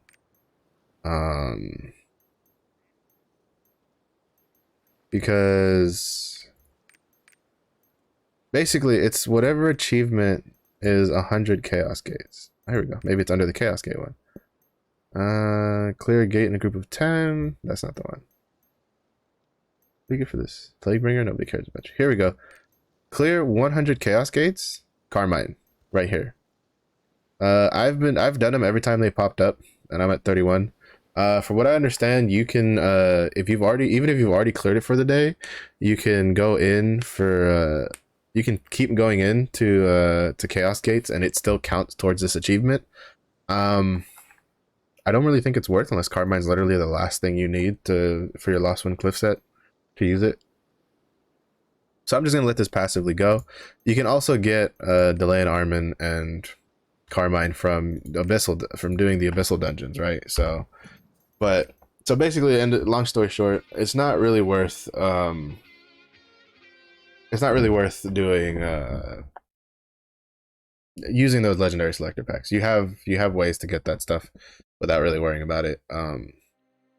It's, you know, I get it. You're like, but Marsh, fucking 10 Ignia tokens, really, dude? Like, are you shitting me right now? Like, I get it. Trust me, I'm in the same boat. I'm really bad with doing my my Ignia tokens. I don't even have a single Ignia token, right? So like, I understand like what you're trying to say, right? You know, I pick up what you putting down. I smell what you're cooking. But the fact of the matter is that it still exists though, right? You can still work your way towards it. Also, ignore all these gems. I'm saving them all for Glaiver. What I'm gonna do is I'm gonna save these. Glaiver's gonna come out. Gonna be tier 2. I'm then gonna put them in the roster storage. I'll give them to her, and then she'll combine them all so that hopefully she'll get some good shit that she uses. Gotta put these in order of what I use. Basically, the way I order my stuff is I put like the stuff I use to the left, and then the stuff I don't use I kind of just spread out to the right, and then I just let it do what it does. And that's how I kind of organize like my battle potion stuff. Tickets I kind of just put in the lower corner so I don't forget it. Usually I put cube on the left, boss rush on the right. If I had any tier 1 tickets, they go here. When he gets tier 3 tickets, they go there. Or they'll go here because, you know, I have to do this. I might do a boss rush now, actually. Actually, I will do a boss rush now just to, again, put up on some gems for the, for that. I usually put my materials, destruction stones on the left and guardian stones on the right, down here at the bottom, so I know where they are. I put my preferred costumes, which really the only one he has is the panda one. Here I usually put the protection items there. Then I usually just put like whatever gear I want to hold on to, whether it be ability stones and stuff, here. So also, can these go in there? Those can go in there. What the hell am I doing?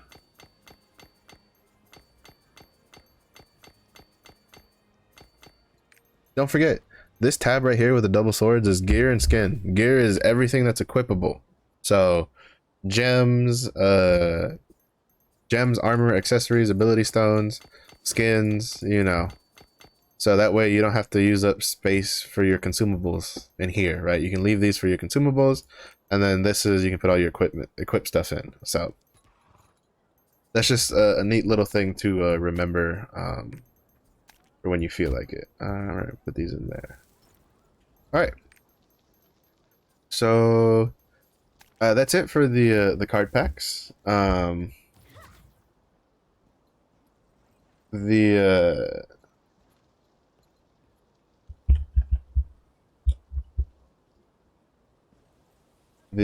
that's it for the honing. Basically that's pretty much all the exciting shit done for the stream. So hopefully you guys got a little kick out of that. Maybe watching me suffer on pitting that one hone. We don't talk about that. That don't exist no more. I just realized I don't have destruction bombs. That is a problem. Hopefully turret's a horn there. Destruction bombs. Thank you. Oh shit, I think I should have a... I like how I was in there doing all this stuff and I forgot to check. If I'm mistaken, I should have a research unlocked now for the next fusion material that we need. For 1370 stuff, for the legendary stuff. Well, I'll see. I don't know if I'll have it now just for hitting 1370 or if I'll have to like complete Oreha hard to have that. But basically, I was waiting for you. There are matters that yeah, no, this is it. Oreha basic fusion material. This is what we'll need going forward. So I suggest once you hit 1370, just go real quick and do all this stuff. It's 17 minutes, so it's pretty quick, pretty easy. We'll come back and worry about that later. Fishing and hunting are really the only two I do, so those are the only ones really worth. Are these? These aren't the like.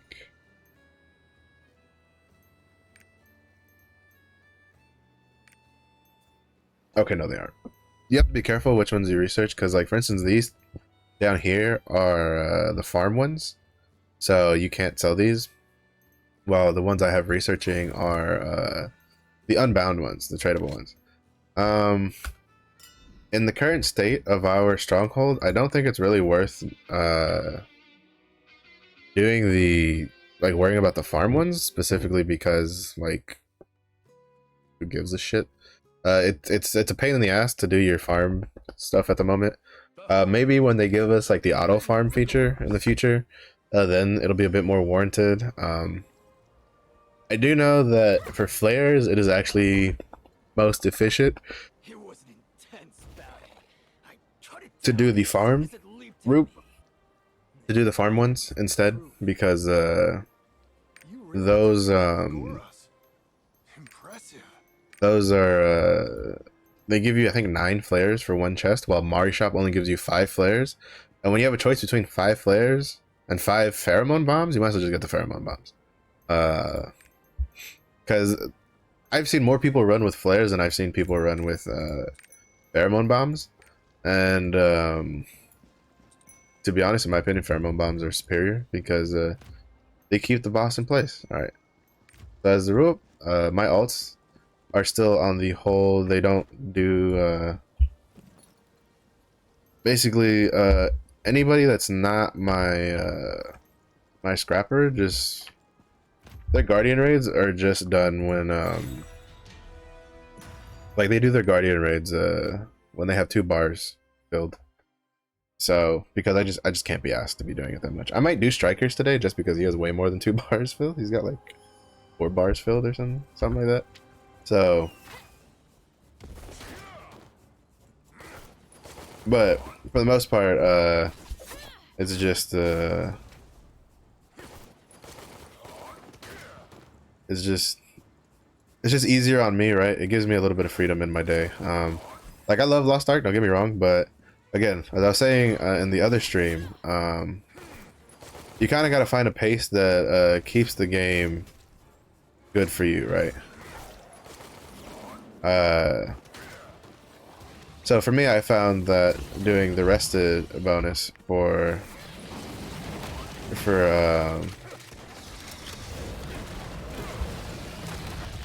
oh, rest in peace, my adrenaline stacks that I worked so hard to build. But electrocution lasts like 3 years. Can we just talk about that? Like, why does electrocution last for so long?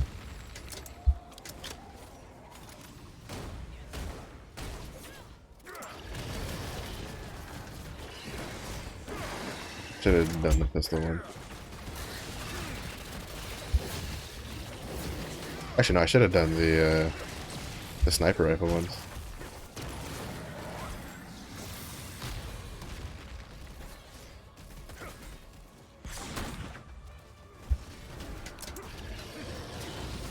Ah, I just don't want to use my destruction bombs on this guy. I save those for for chromatium.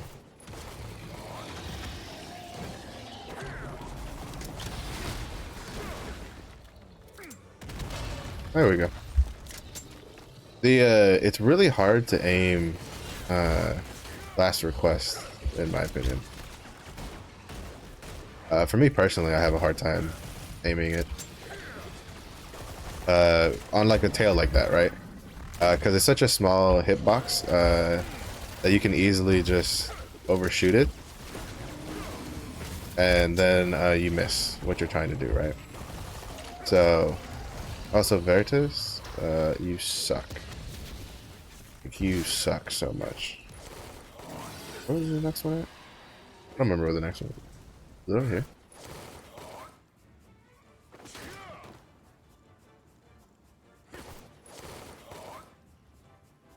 Oh, did Necrosena stay? Usually Necrosena just like dips the fuck out when there's nothing there. So I guess I'll just run back. Or did Veritas like not leave? Oh, no, because there's Veritas.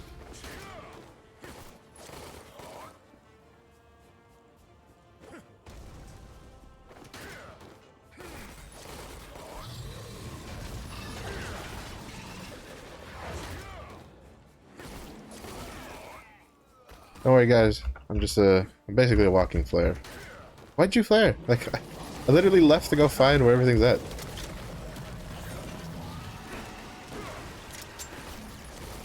Do you not trust in my finding ability? Good sir. I'm a dead eye, not a blind eye.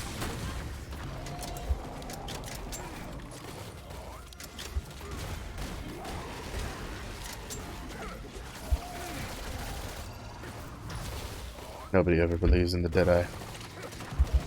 No! I thought I could have gotten that.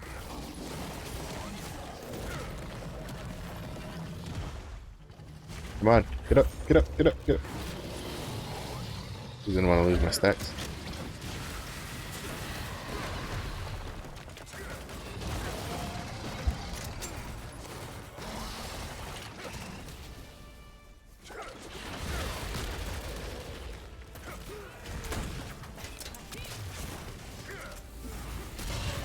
There we go.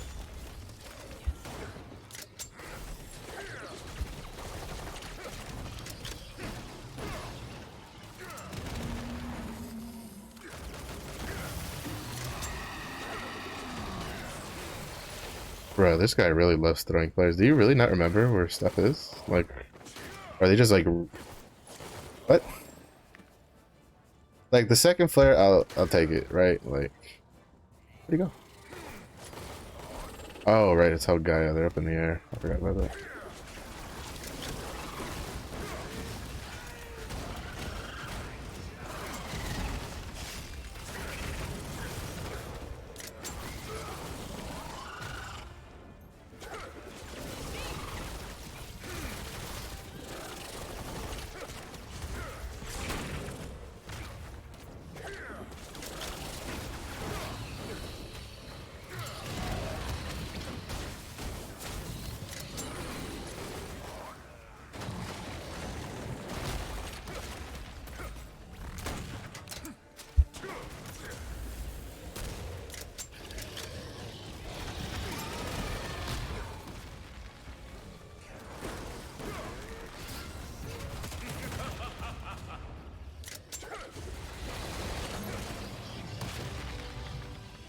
Nobody ever believes in the Deadeye. Ran through, I just ran, you know, I was already running towards the next boss, and he's like, flare. And I'm just like, my dude, like, trust the Deadeye.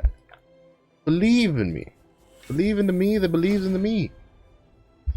You hurt my feelings when you, you know, you doubt my, my abilities to lead the group to where the boss is after I literally just ran around the entire map to find him. You know, hurts me on the inside. Don't do that. Don't do that to your Deadeye. Deadeyes get depressed enough. Like, as a Deadeye, we get depressed enough in the corner as it is. We don't need you like making us even sadder by not believing in us to lead you to where the the stuff is. Right. So, all right. So we're gonna do our chaos dungeons right quick. I think I'm gonna do abyssal dungeons today, just to like. At least I'll do the first one for Arc of Arrogance. Oh shit! I keep hitting matchmaking. I'm so used to it for everything else. Just to kind of like, you know, mix things up a little bit. I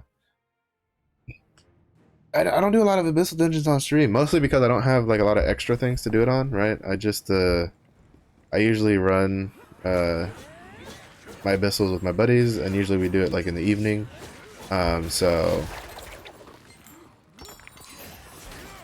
So it's just like so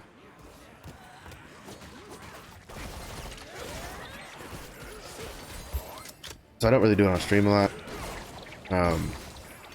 But hopefully that's where ults will come in. At least I can do like, I don't know, maybe a Red Hat normal, stuff like that. Now what I'm curious about, that's another thing that like I'll have to wait for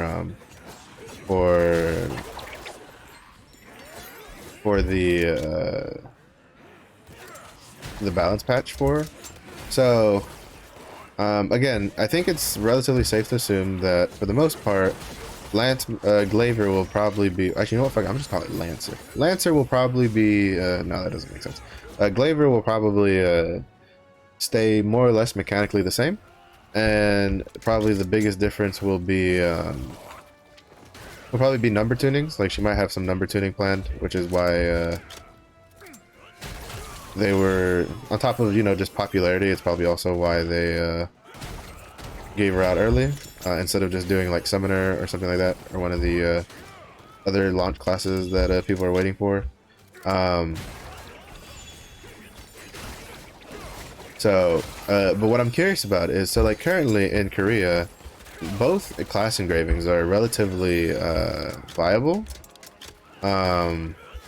which is weird when you consider that one of the class engravings locks you out of the swapping. So the way Glaivier works, if for some weird reason you don't know by now, is her identity is a stance basically that she swaps between, and it's kind of like Deadeye, right, where you swap, you know, from one weapon to the other, and you get a different skill bar. Now the biggest difference is that unlike Deadeye, the way it works is you'll have a meter in the middle underneath where the weapon is, that as you fill it up, it has like three squares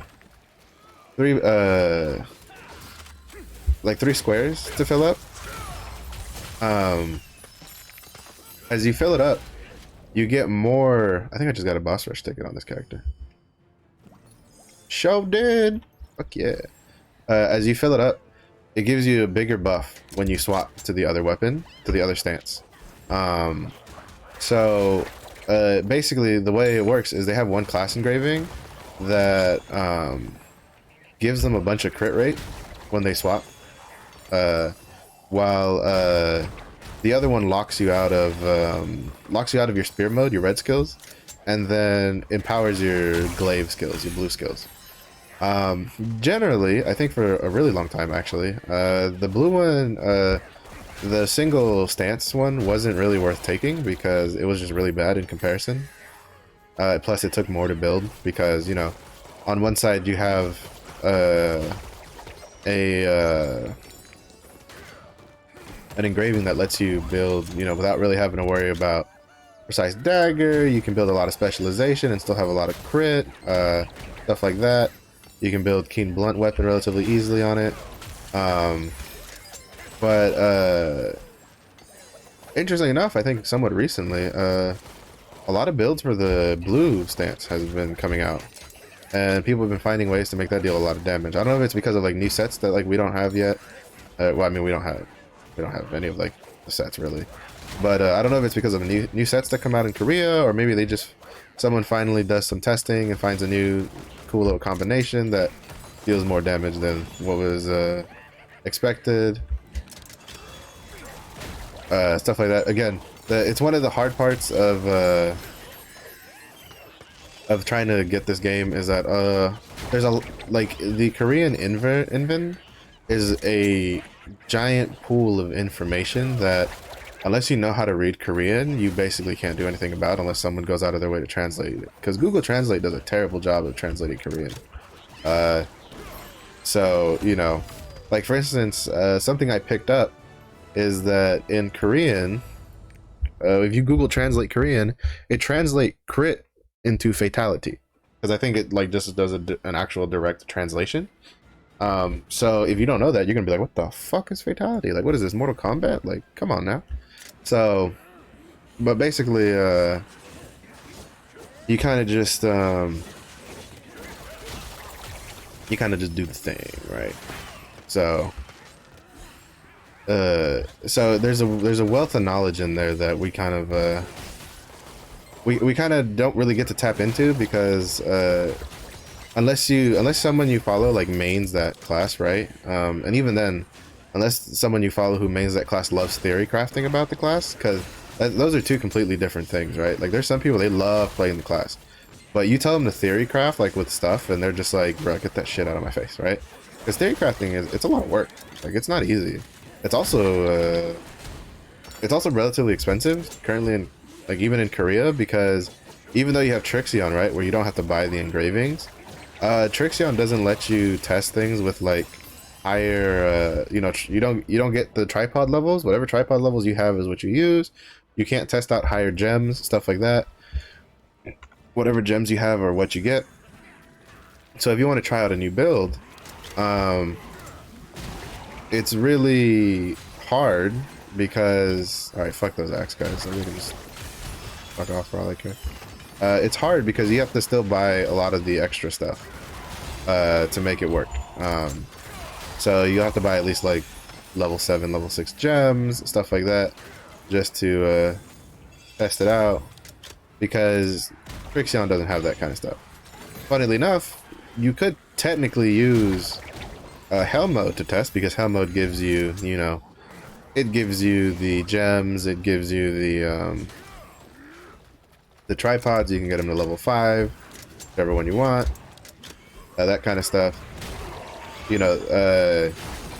So you could use that, but at the same point you also have to be good enough to at least do Hell Mode, because if you know, instantly die in Hell Mode, it's not very good for testing. So basically, and most players who do Hell Mode, generally they're in it for the clear, not necessarily to test like builds, right? Like whatever build they're using is the build that is good. They might you know, mess around with some other builds here and there and stuff like that, but oh shit.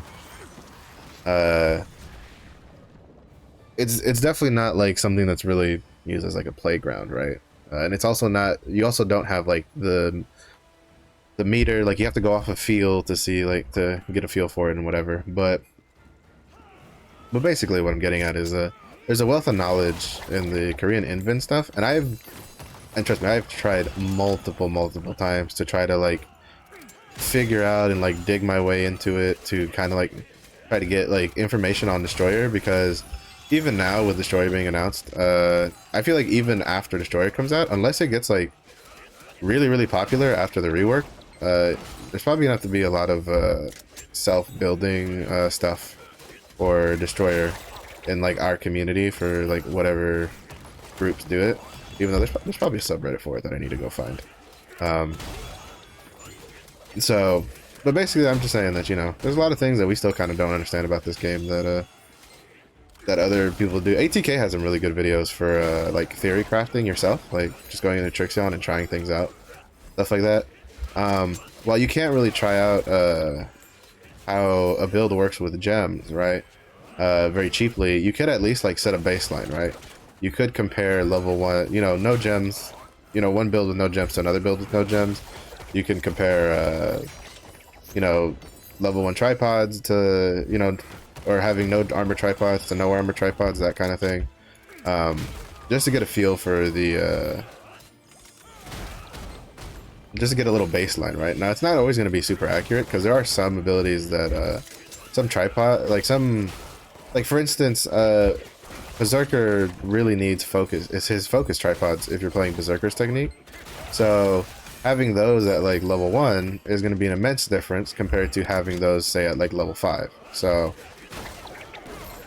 it's not going to be exactly completely accurate, but you know, it could give you a little, it could give you a little, at least something to work with. Same thing with cooldown gems. Having cooldown gems on Windblade and Tempest Slash for Berserker's technique is a huge game changer, just because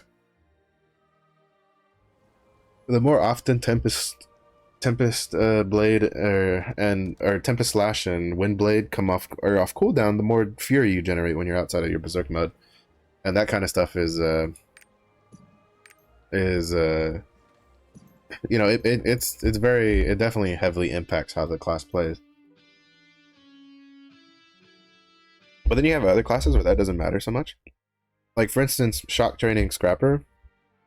The focus is important on the abilities, but I don't think you need as high levels on focus for the Shock Training Scrapper as you would for, say, the focus on stuff like Esoteric Flurry Striker, or like, well, Striker in general, Esoteric War Dancer, and like Berserker, because they all really need that stuff. While as a shock training, you're passively regenerating. You can go check them in the You are office. passively regenerating.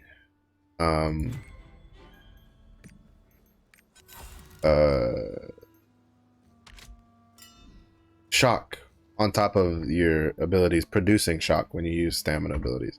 So,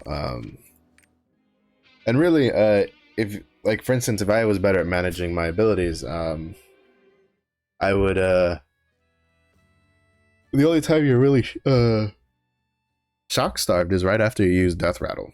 And, with a bit more, ability management, a bit better, like, stamina ability management, you probably can get that, can, you know, smooth that out so it's not so bad. Alright, so let's see what we got. So these I already know. A lot of attack, that's kind of whatever. Necromancy Contender, also whatever. One of these days I'll get a tier 2 Adrenaline Stone. One of these days. But today is not that day. Alright, no. 161. Let's see. Domination, endurance, specialization. But the rings are kind of off limits for now. Domination, of course. Off limits, crit, swiftness, specialization, domination, swiftness, endurance. None of those are very good for my needs. Yeah, we have a good amount of stuff kind of like building up, but I still need more. You need so much to go from 1000 to 1100, which is why I'm not like I might push the Deadeye to tier 3 after the Glaiver, but it'll depend on how on what my it'll depend on what my stock is looking like for resources. Also for Arc of Arrogance, I only really do the second one because I don't feel like dealing with the orb mechanic on the first one.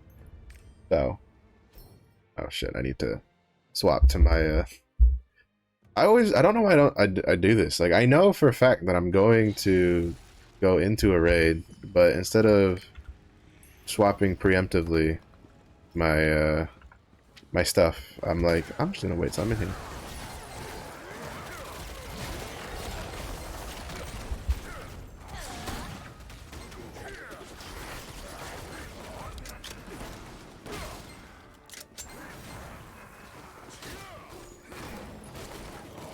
Ooh, Hawkeye. Cool, cool, cool. Hawkeyes can deal a decent amount of damage if they're built really well. It's just that a lot of people don't like playing them because they consider them kind of boring.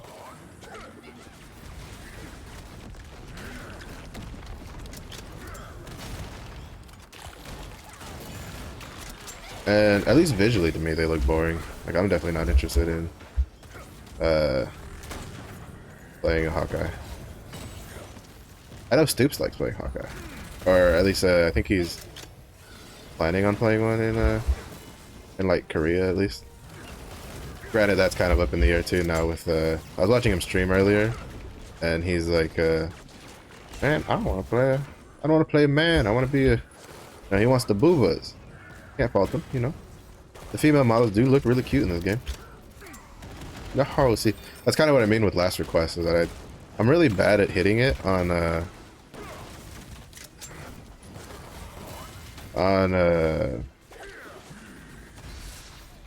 small targets, because at least from an angle I'm really bad at hitting it,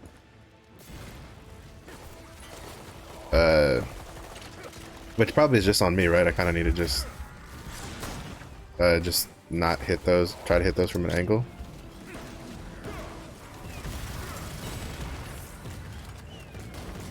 Oh shit, I didn't think I was actually in that still.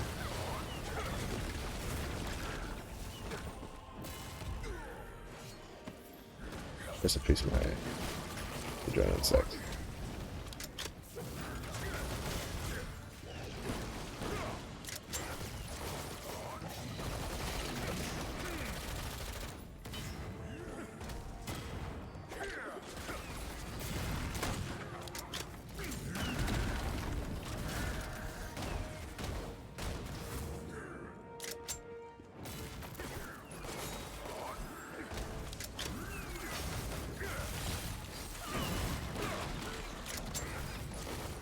I thought I was close enough to deal a good amount of damage with that, but I guess not.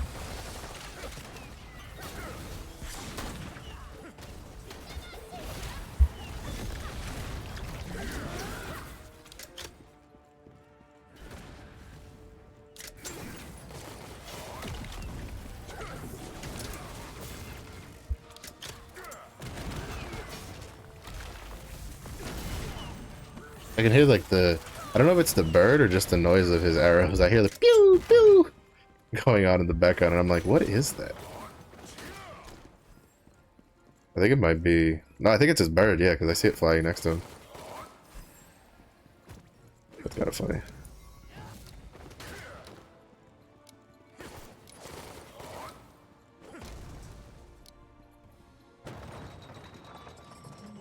No, my adrenaline stacks. There's some pepperones.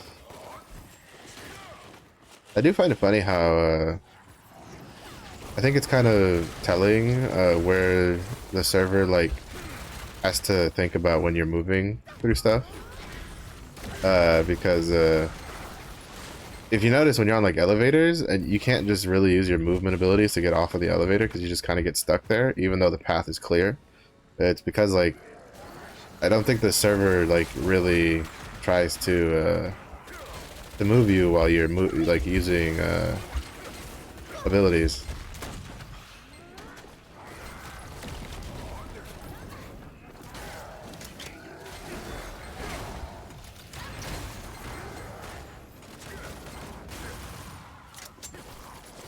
So I think that's why you get stuck, because I think it's considered like a different little side instance than like regular stuff.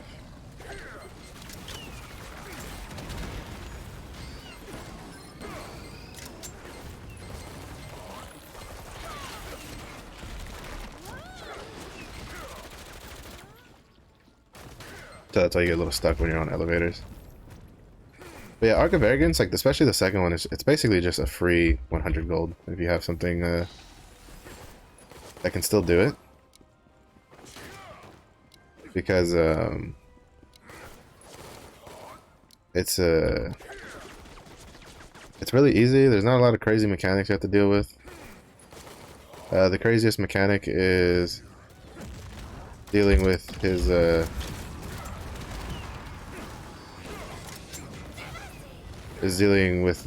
the colors of the hand, which that's honestly pretty simple.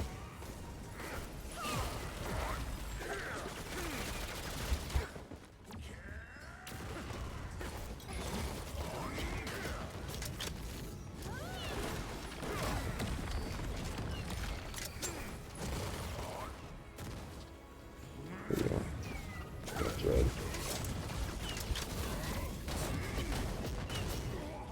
Oh, whew. Gotta be kind of careful there, because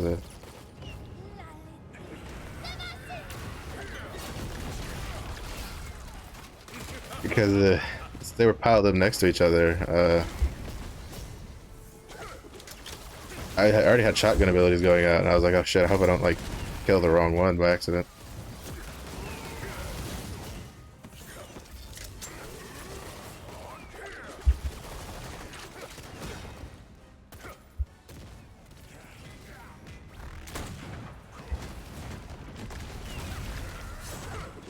Oh my god.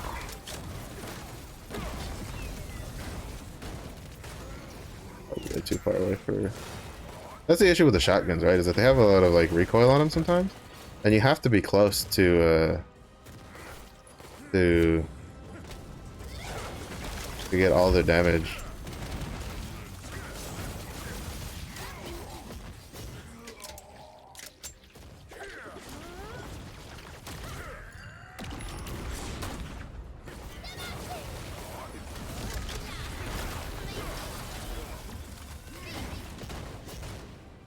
I got like most of those.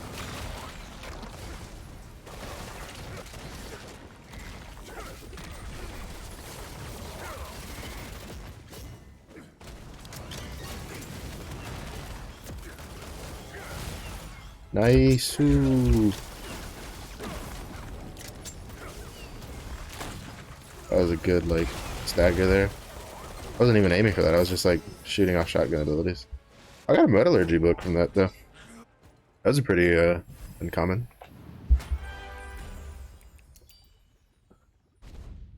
But basically, oh, 2 blue books? Right, that's usually what you get. Ooh, War Dancer, Esoteric. I might hold on to that because personally, I've had a growing interest in making a War Dancer. Personally, I have a striker. He's 1,000. If I'm completely honest, I kind of the more I play him, the more I'm like, it's kind of whatever. But I've heard that like War Dancer has some really fun stuff going. Even though they're relatively similar in playstyles, because I have a friend of mine who he started off on a War Dancer and he's been leveling he has been leveling a whatchamacallit, a striker. Like, well, he's been like his striker is tier 3 now, and he tells me that they're pretty similar, but for whatever reason he kind of just likes the way the striker flows a little better. So, and I feel like I might have the opposite. I have a feeling that I might like the War Dancer a little better. But I think in the future, maybe if there's a gap with classes I'm not too interested in or something, or maybe when if they do an event where it's not necessarily giving out like a new class and they're giving out like a power pass and stuff, that I'll probably just use a... Actually, another thing, but I can just power pass it. I have a Vern Power Pass that I haven't used. But that means I need to buy a character slot. I don't know, we'll see. I don't, again, that's part of the, again, back to what I was saying the other day. A big chunk of being able to enjoy a game is to pace yourself. And I've literally just gotten to a point in the game where I have free time to myself to do other things like, you know, play Vampire Survivors, play something else, that kind of stuff. So I kind of don't want to overwhelm that too much, especially considering that in the next 2 months we get 2 new classes plus a bunch of content. Like we get South Vern this month, we get Trial Guardians, and we get Trial Guardians and Volton potentially next month. So there's gonna be a lot of things to do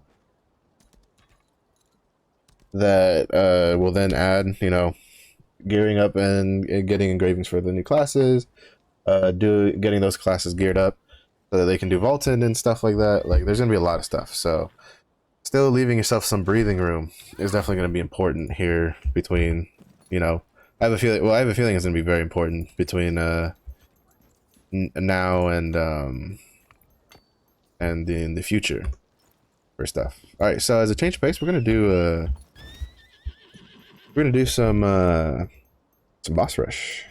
I have 2 boss rush tickets that I'm gonna do, and I might do the I might do the cube ticket just to kind of like get it done. Personally, I don't like doing cube, in all honesty. I find cube very boring. Takes a long time. Sometimes you get dicked over with the whole multiple bomb rooms back to back, that kind of stuff. I don't know, to me it's just annoying. I don't particularly enjoy it. I like boss rush. Boss rush isn't bad. So, you know, if I had a way, I would trade in my my cube tickets for boss rush tickets, like in a heartbeat. But as far as I know, there's no real way to do that, so my cube tickets will just keep piling. I think for my alts, I'll probably do the ×3 on, probably not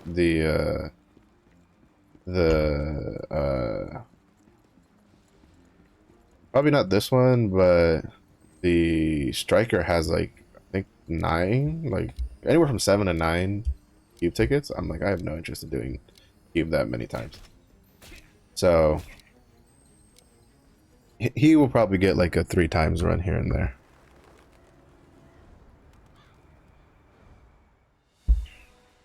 All right, what do we got? What do we got?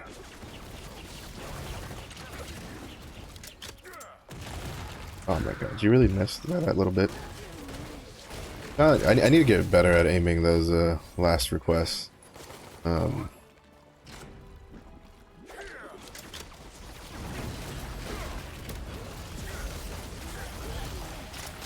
Because I am on smaller targets. I mean, because I'm pretty bad at hitting the bigger. I'm all right at hitting the bigger targets, but the smaller targets I miss a lot of.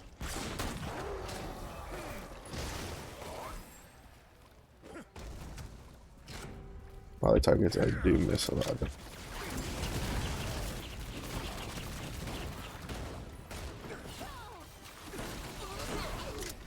Flaming bow. Flaming bow. That's what I would call it if I was a friend of his. The flaming bow.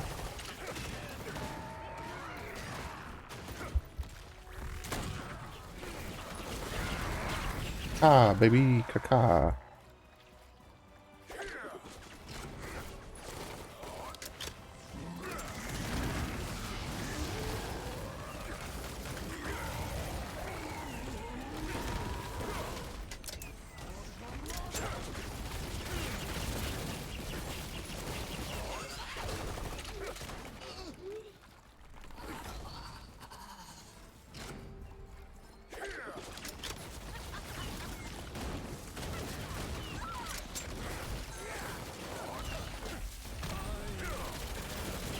Oh, for a second there I was like, can you electrocute him? Because like he wasn't moving. No, he was doing his weird little like charge animation thing that he does. Where he like shakes his sword.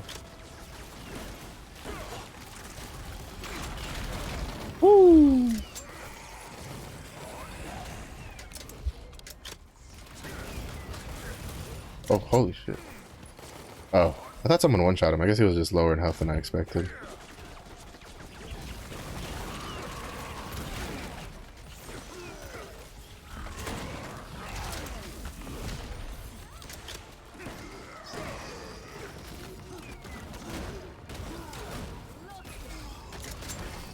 Lots of crits today.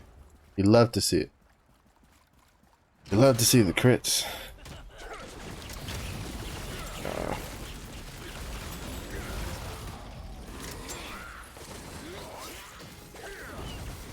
Shadow of Signatus. Ah. I haven't fought him before. I was like, who the hell is this?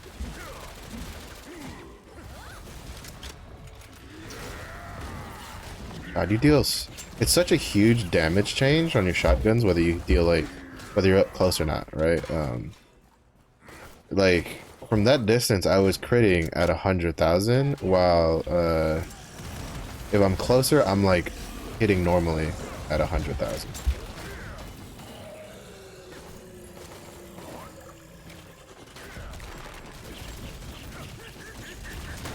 That's kind of insane. Especially again when you consider that a lot of the shotgun moves have a lot of recoil on them. Like you kind of inch your way back. Actually, a lot of the just a lot of the stuff in general on Deadeye has a good amount of stuff that kind of just pushes you back. What? What's happening? Oh, weird. I got thrown up in the air by something, but I don't even know what.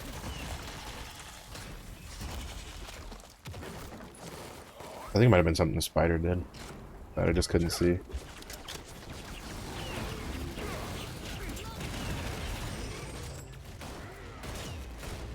Oh my god, did we really get 2 of them? How are you supposed to even do anything about that? Like, if there's 2 of them, like, and they cover each other, because that's what they did there. We got 2 of this dude with the Velcruz thing, and they like faced opposite, like they looked at each other, and then they did a huge like tonal AoE towards each other. So it was just like there was no escaping it, right? Like you couldn't do anything about it. You just had to accept fate. That was kind of funny.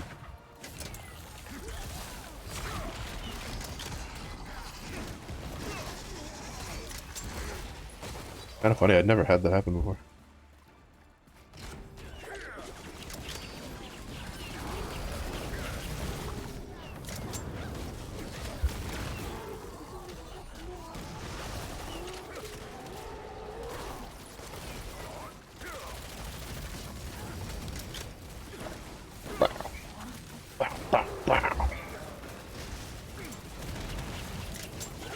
The last request is probably one of the coolest and most annoying like shotgun maneuvers to pull off. Cause like it lunges you forward when you use it, even though I think that might be a tripod. Now that I think about it. Oh wow, I dealt no damage. It's because I missed a lot. I missed a lot of my shotgun abilities because we had a lot of like small models. So I'm really bad at hitting those. So every time I was like, you know, my last requests and stuff were missing. So that's good, you know, they're doing a lot of damage. But that's another weekly done. So that's 1 weekly done. Let me see. I think that might be like a tripod you take. No, it's not. It literally just throws you forward that far.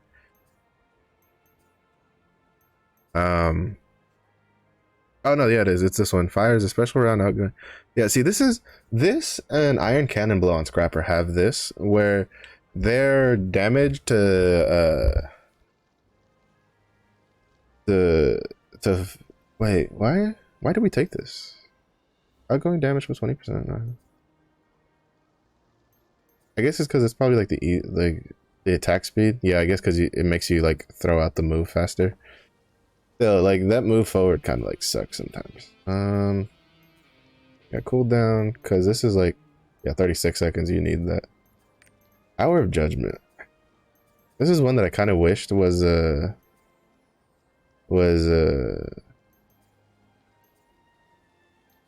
usable for no real reason. Like I just wish it was usable personally. But the problem is that this with close shot on this, close shot on this, and close shot on this, and then with last request giving you a bunch of stagger and weak point, this just doesn't really cut it, right? This doesn't do enough damage to really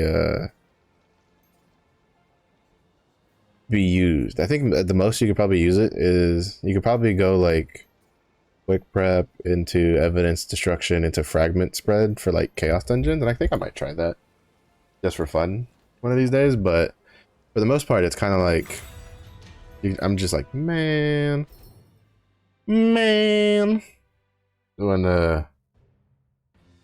I can't, because like again, I'm someone who I like to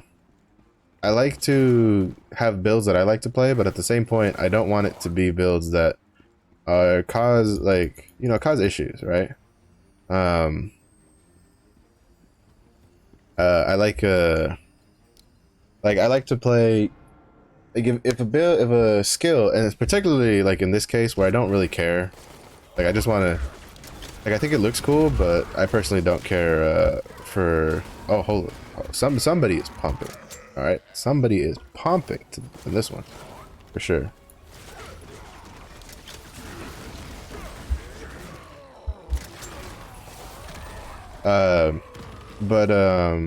You know, in a case like this, I'm not gonna go out of my way to like find a way to make that work, just because I enjoy the shotgun skills I do have. I just need to get better at like last request, because last request is really strong. It's just I'm really bad at using it.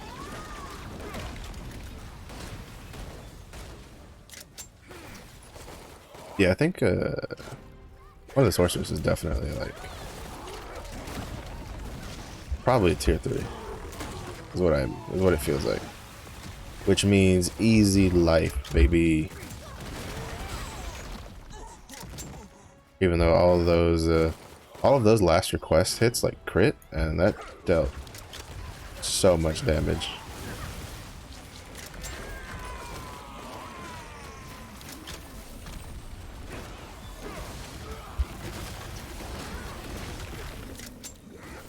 So much damage. Yeah, see, 'cause that's the thing with last request. Like, if you can land it, and then you can get the full thing off. Like, oh man, that is gnarly damage, especially with like front attack. Because like, in case you don't know, front attack is like, if your attack has a front attack modifier on it, it has like it basically deals like 20% extra damage if you get the front attack off. That while back attack, it's like 10% damage with like 5% crit chance. So, you know, at the beginning, back attack is kind of like huge because you don't have a lot of like crit built up, but so an extra 5% is massive. But at higher levels, if you're not running Master of Ambush, it's not as big of a deal to get your back attacks off.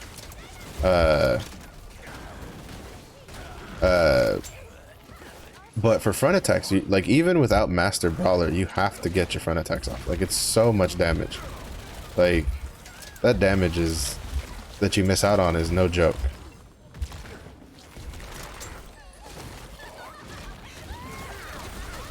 Oh my god.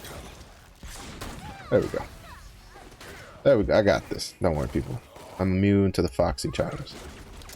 The Fox Lady charms, they don't got nothing on this bear.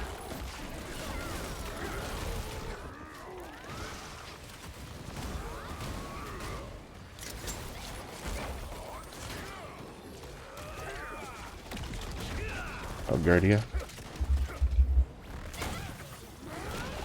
Woo. Nice. This is going even quicker than the last one. The last one was pretty pumping. I need to see what I think my Berserker has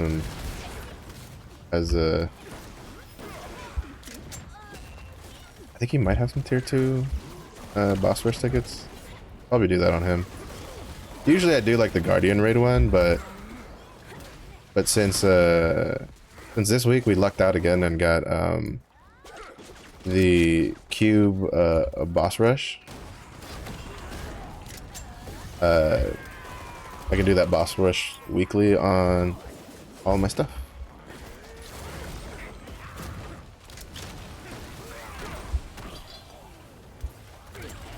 Oh, we had 2 of them. I always find it weird that they allowed for like 2 of them to spawn. They can get duplicates of the same boss that you're fighting. I've had like some really pain in the ass ones, like the double Velcruz ones aren't too terrible. The worst one to get doubles is Moak, because he's really annoying. He's got a lot of like big AoE stuff.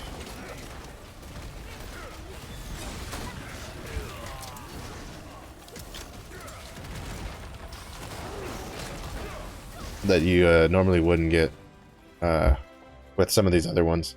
That he spams a lot and he likes to jump back and forth, so it's pretty. He can be a little frustrating if you have more than one on the field. Upright fighter. Oh, nice. I guess the Gun Lancer was. He was pumping. He was, you know, he's hit the gym.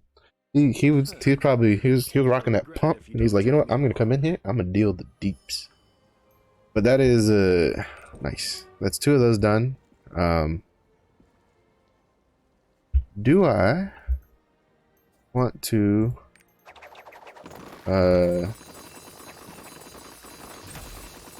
do cube?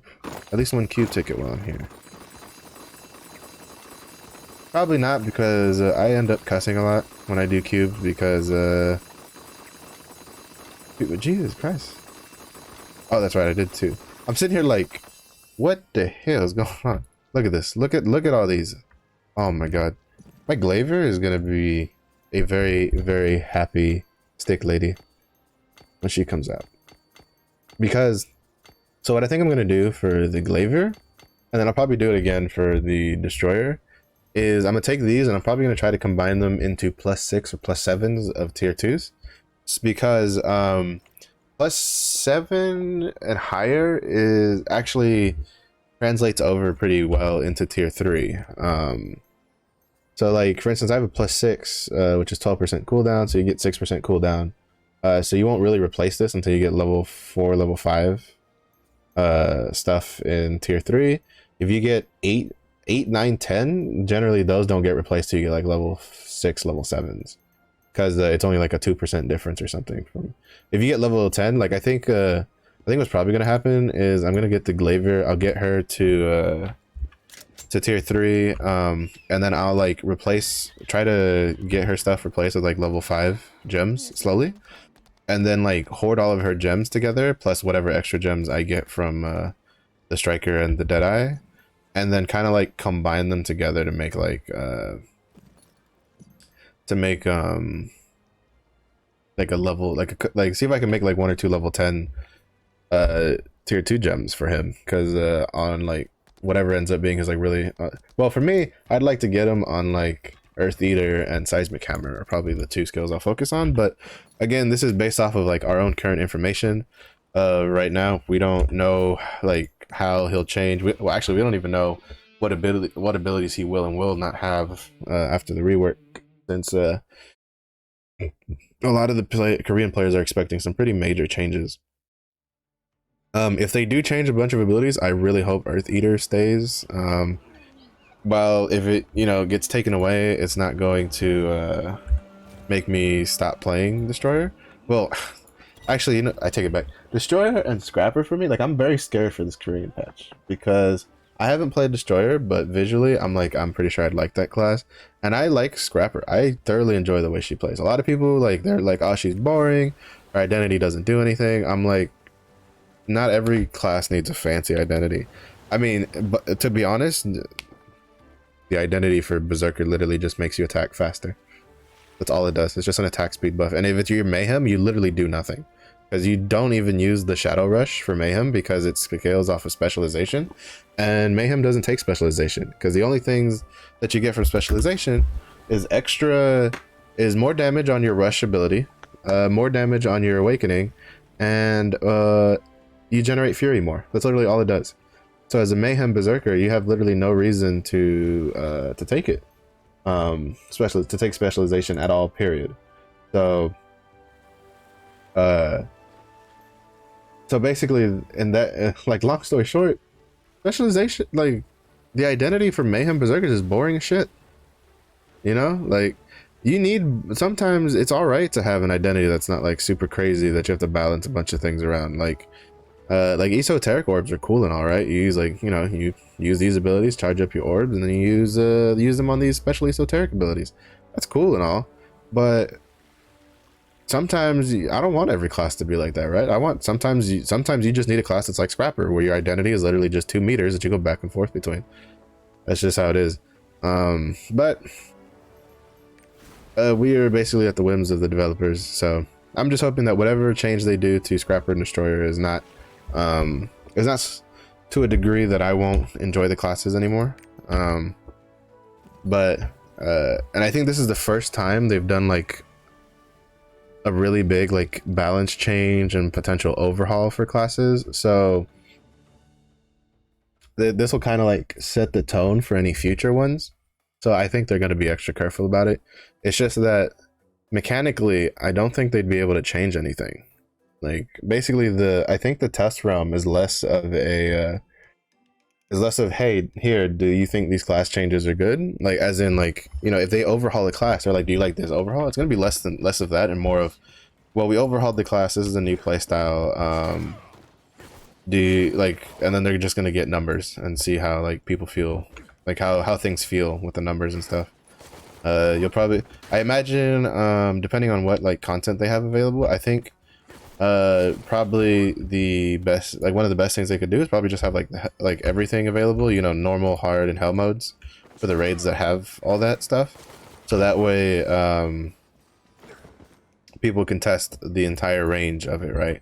Because while you don't necessarily want to balance a class around hell mode specifically, having it, you know, usable in hell mode is definitely going to be a big plus in the long run, I feel.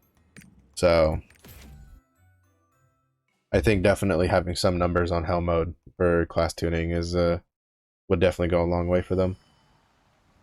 But we shall see, because at the end of the day, they're the ones that know. We know. We just hope. Origin Stern. We're gonna go do our rapport. I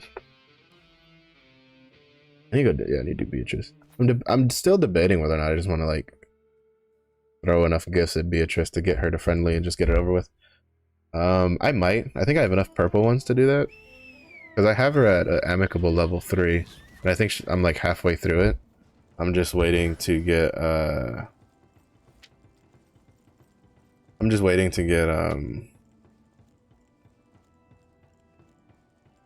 friendly to get the Giant's Heart, and then I can like start working on Calvasis, stuff like that. This one will be a while because I have to get her to trust it. I'm not even friendly with her yet, but that's fine. Giant's Heart wise, I'm not too much in a rush because I think I'll get the I think I have enough Giant's Hearts coming in that I'll get the next skill potion and be pretty close to the one after, because I have a lot of I think Giant's Hearts are probably the one that I've, yeah, Giant's Hearts and Omnium Stars are the ones I've done the most of, followed by like Masterpieces, and then Island Souls. And then World Tree Leaves are just come from just doing your stuff. Yeah, see, so I will get Tukita and Shadow Moon today, so I'll get the next skill potion, and then I'll need 2 more for the last skill potion from Giant's Hearts, which I can get Beatrice to friendly to get hers, and then from then on I can just go work on Calvasis, and then I'll just get the Calvasis. I'll work on Calvasis, Nineveh, and Sasha, and then have that done. Even though Nineveh, I need more wisdom on her. Well, more wisdom because I'm gonna get virtue locked with her pretty soon here. Because I need 270 wisdom. I'm at 263 now. I might see if there's like an easy wisdom potion in the reputations to get real quick. And then I'll put that on the striker to do, because basically the striker and Deadeye are just gonna be on low paying duty for a while. Unless I have like another like reputation or extra shit or like daily quest, mostly reputation, for them to do to kind of like get things kind of rolling a bit. Okay, I think we have, all right. So we've done dailies. We have our Chaos Engine weekly. We completed the other weekly. We've done a guild request. I'll do cubes off stream because I tend to get annoyed with cubes very, very, very quickly. So usually I'm annoyed with the cube like 2 seconds into being in the cube. So I will save you guys the suffering of watching me get very tilted at the cube and just do things peacefully. I'll check the I think the striker should have boss rush tickets, so we'll probably do what we've done. What we did on the Deadeye. Actually I think I'm gonna get on the Berserker next, see what he has to do. Did I do the event on this guy? I did, didn't I? Yeah, I think he's the only one who's done the event so far. Not you. You. I swear this will improve your life. Excuse me, sir. Please. Adrenaline. My powdery kingdom for adrenaline. Please. Please. Please. Fuck. Air absorption. Get out of here. Nobody likes you. I don't know why I'm keeping you. Get out of here. You win some, you lose some, right? Today, I can't really complain too much with RNG, alright? I gotta give RNG a break today. We had you know, we really hit the lottery with the 3 legendary card packs. We hit the lottery with the quick honing of the weapon, that kind of stuff. Like, you know, I can't exactly get too mad at the RNG today if it doesn't give me a stupid adrenaline stone that I've been trying to get for like 2 weeks now. Not at all. Not at all. Piece of garbage is what it is.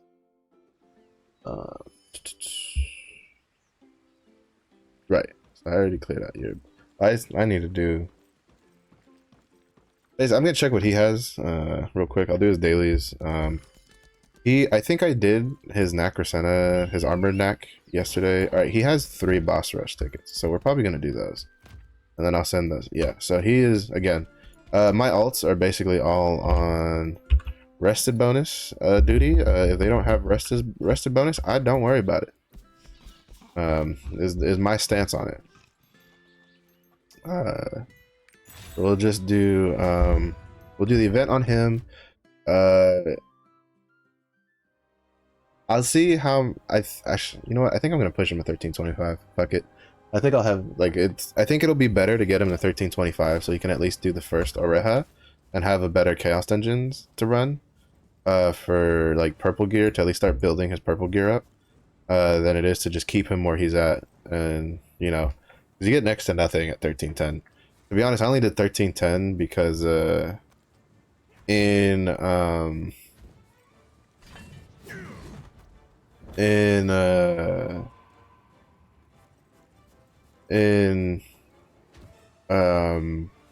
like in tier 3, 1310 is the last it's the last set of honing you can do without needing fusion material, and he didn't have fusion material, so I gave him some now, but even then he didn't have enough leap stones for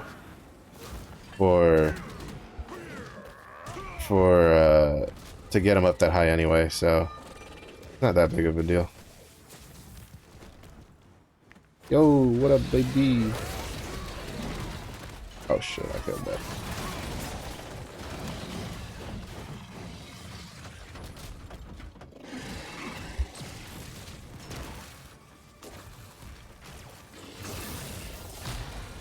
Whoop. Right over here.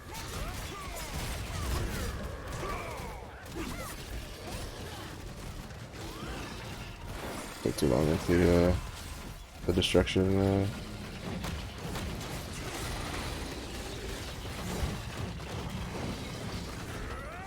I took too long with the destruction grenade. Just to guarantee the chop.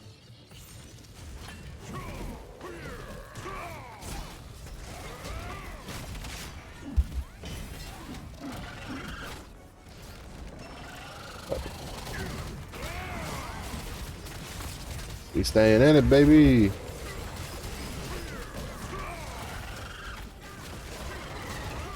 I was kind of scared there because I was like pretty sure we stopped that, but like the actual like effect was still going off, and I'm like, is he bugged? Oh my god, I'm missing all of my Hellblades today. What is going on? Marsh, come on, get your shit together.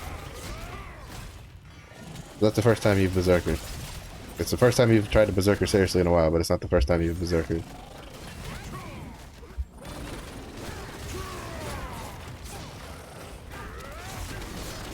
Get it, baby! There we go, there we go. At least pretend I know what I'm doing.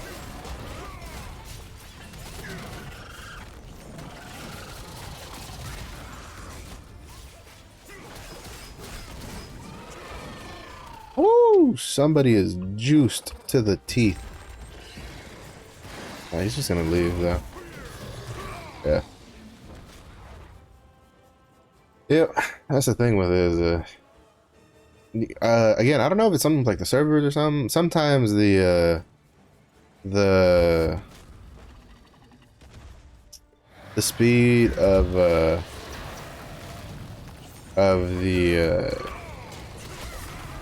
no, get the fuck back here, you stupid fucking lizard. This is why nobody likes you, Veritas.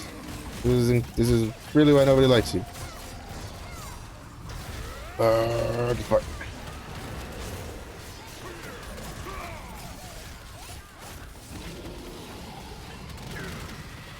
Even though he's just gonna go and yeah, see? Invincible.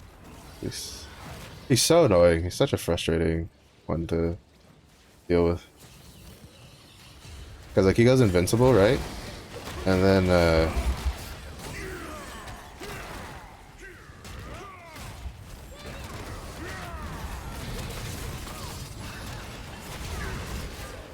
and he leaves. Cause he leaves if you're unlucky, I've had him leave like 4 times in this event.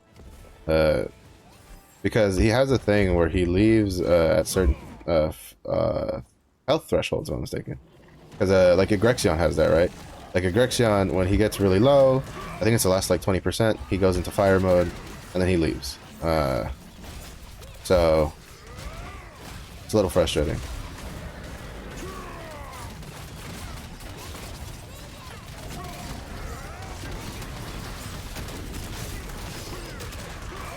Ooh. See? And there he goes again. Like, he's already leaving. Like, it's so annoying when he does it because he's just... It just doesn't make any sense, especially in this event, right? Because you deal so much damage, you're going to get to that next health threshold, like, very, very quickly. So the fact that they left that code, that string of code in, is baffling, I guess, is the term I would use. Because, I feel like it kind of goes... I feel like that's, you know, something you kind of want to get. You know, if it kind of doesn't fit the theme of the event, you should kind of probably just take it out.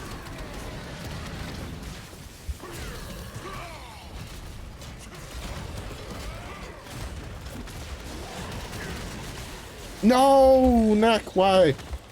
Such a whore. I'm sorry, shouldn't have said that. Still, you're a bum. That's why nobody likes you, Knack. This is why nobody likes you.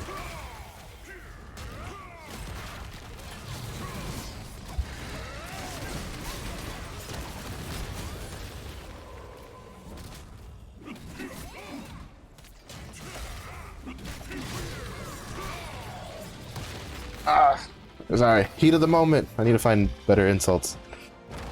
I was trying to get that. That was gonna be a juicy strike wave. I was gonna go through Veritas into Knack. I was already drooling on the big numbers I was gonna have, seeing the 2 5, like the 2 mils, the 5 mils, maybe even a 6 mils with the wop wop wop, and then Knack's like, get your shit out of my house. And I'm like, why? That Knack knockup thing. That'd be very sad.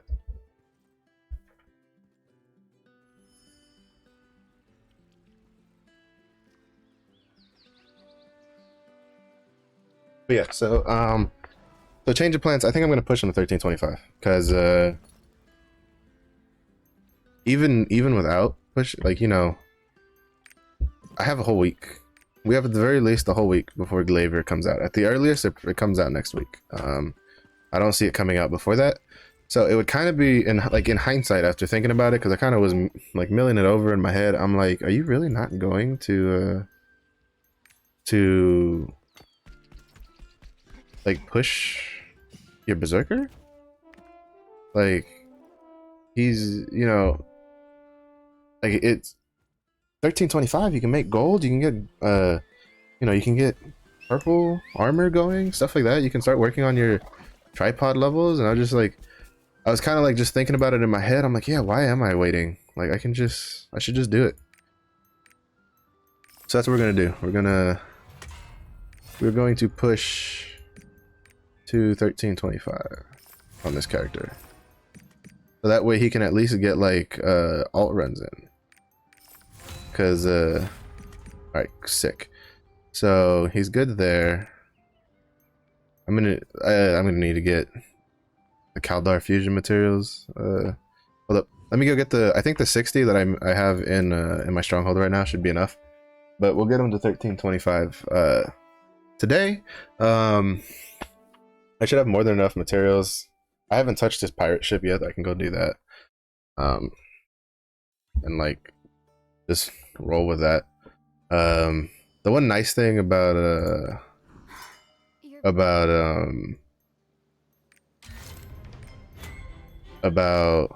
what should we call it? The one nice thing about getting but when you're hoeing is that it uses your bound mats first, right? So basically all of my unbound mats are moved over. All right, so I need, okay, so you only need like one more. It only costs 2 more gold. All right, because here's where it starts being an issue, right? Because like in tier 2, everybody uses, like, all your characters use this for all of the armor gears and whatever. But in tier 3, you start having this problem where your simples and then your basics. You need basics when you're trying to get past 1340 or 1370 with legendary stuff. And then I think for the relic gear, that requires its own separate. That'll be another one. It's either relic or maybe ancient, because that's what it is. So it'll cause a little bit of a divide, but I think I had a decent amount left over. Maybe not a decent amount. I think I had like 40 or so left over from my honing attempt.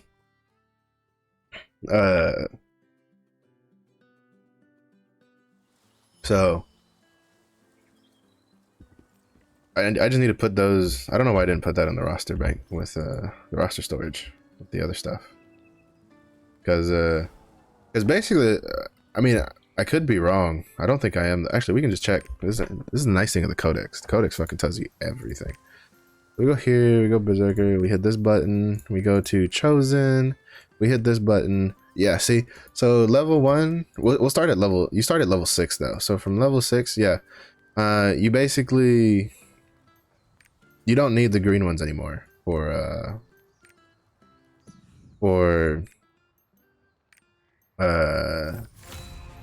anything that's like 1370 or higher. You just do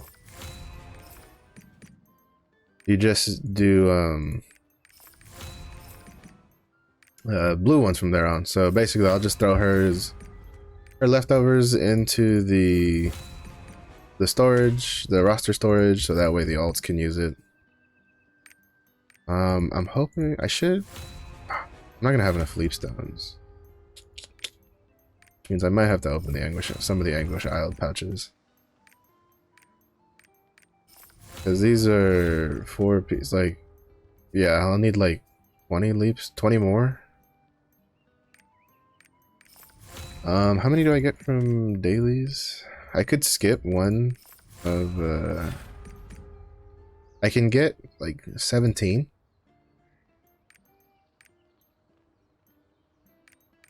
I could get 17 from the dailies. Or I could get 16. Because I only need what is it? 1, 2. So I need 16. I'm also gonna need more guardian stones. Because I'm gonna be short. I need 480. I think I might just open Nugget. Roster storage, please. Yeah, because I still haven't even opened this. Yeah, this is 200. I'll take that. I'm definitely not gonna need them for tier 2. All right, we'll do his dailies. I had originally been planning, but I'll just skip today's for guard wanted. This one, and where is the frozen sea one? Because I just want to get him 1325. Like, I thought about it, I sat on it in my head, I was like, I should probably just get him 1325. Where it belongs. Because, to be honest, it just really didn't make sense, right? Like, I have a whole week to collect mats. Granted, he'll be the only one collecting regular leap stones because my striker will be, or my scrapper will be moving on to greater leap stones.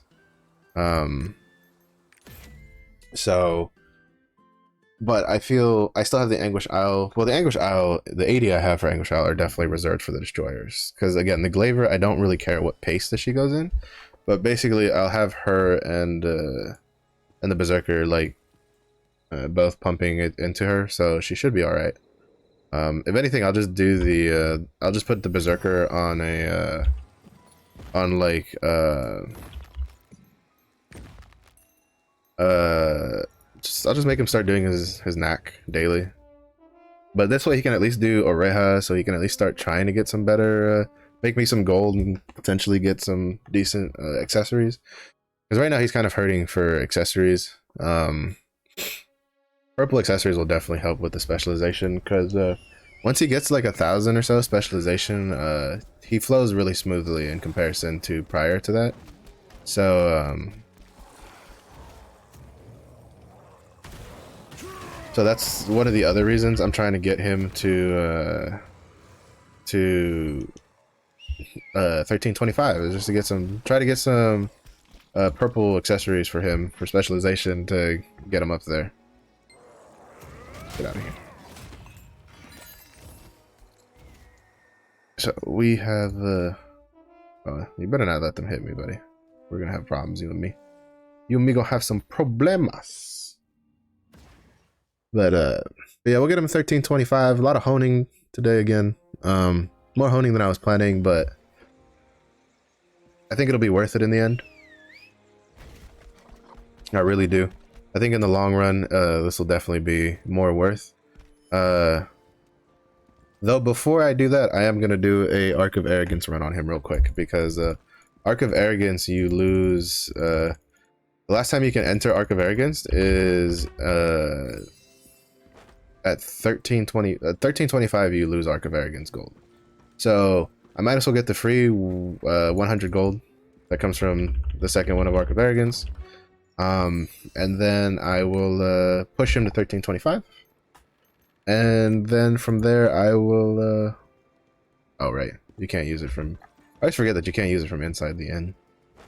And then I will which is why I should have probably done Phaeton last, because then I could have just teleported over. But But basically, we'll get this done. He definitely didn't have anywhere near enough leap stones, because again, he hasn't been doing leap stones dailies for a while. He's been he's literally been doing like, he was doing 2 shard dailies with the 2 Punica ones, and then he was doing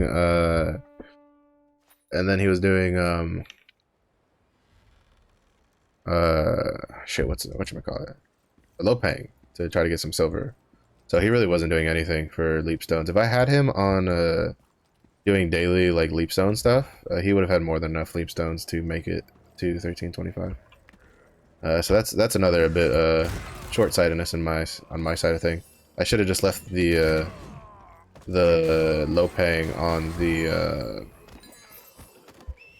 the tier 2s, because yeah, there is a silver difference from tier 2 to tier 3, and it is a decent amount of silver. I think it's like 12,000 difference, but I don't think that 12,000 was worth sacrificing those like almost a full week of leap stones on the Berserker, because he would have been doing at least 2. That means he would have been getting 8 every day, and I definitely would have had more than enough. I definitely would have had more than, like, maybe not more than enough, but I definitely would have had enough leap stones to make it to 1325 without having to stop and do this this run for mats that I'm doing now. But it's fine. We'll do real quickly. We'll go back to Punica. We'll go do we will go do the Arc of Arrogance really quickly, just before we lose it. What adventure are we doing today? Alright, we're going to Media. I don't think I've been there before. If I have, it was a long time ago. But we need pirate coins, because we were almost at 100,000 pirate coins, and now we dropped all the way back down to 78,000. And I plan on purchasing his by at least by reset, so he could so that he can get I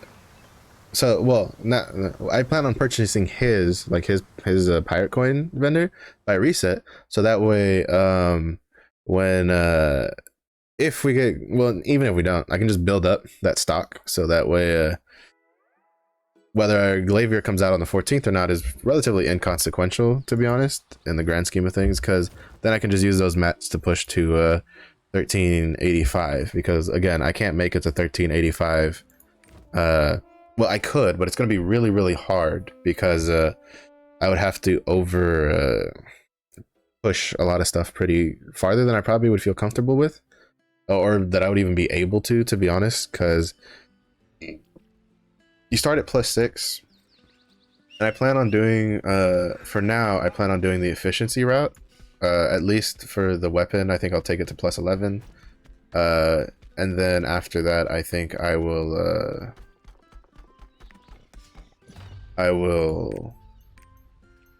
yeah, see, 1325 or higher, and then after that I will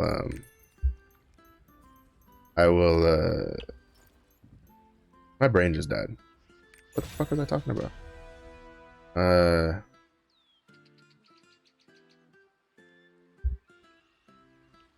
We were talking about gear. Oh right, I'd get the pirate ship.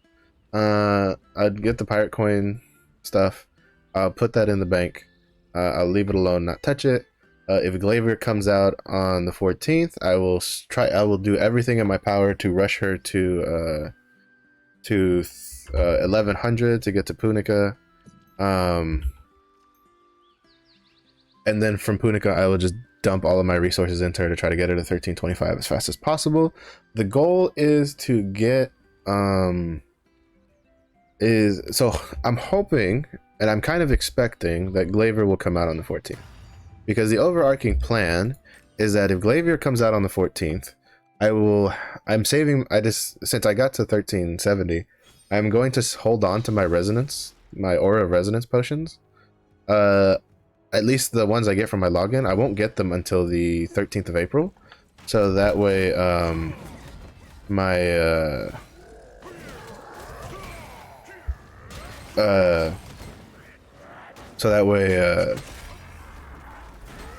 I can use them on the Glaivier for when she gets to tier 3. because the big thing that's going to hold you back into getting into tier 3 content is getting all your 1302 gear. So if I hold on to my Aura of Resonance for that, then basically I'll try to, the goal will be to get her to 1100. Basically we'll get her to 1100 and finish the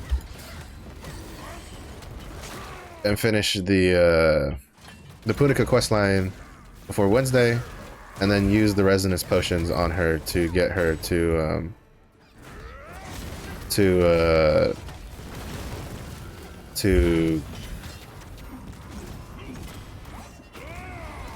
get her to 1302, so that way she can start pumping. And then whatever excess I get, I had it on cooldown. Whatever excess I have for the resonance potions.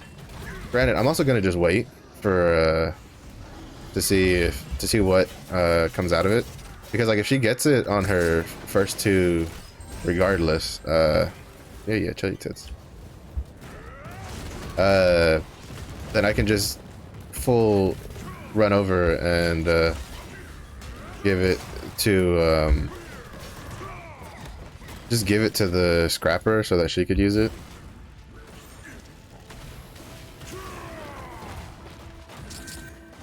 Bro, calm down. You don't gotta ping so much. Like, we get it. Chill out. Jeez. It's Arc of Arrogance.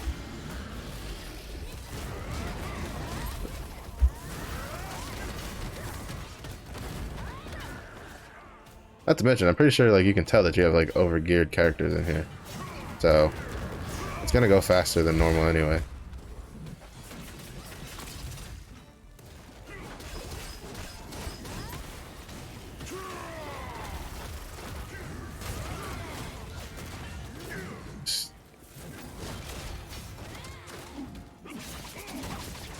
Why am I dealing like no damage? Do they still have a... There we go.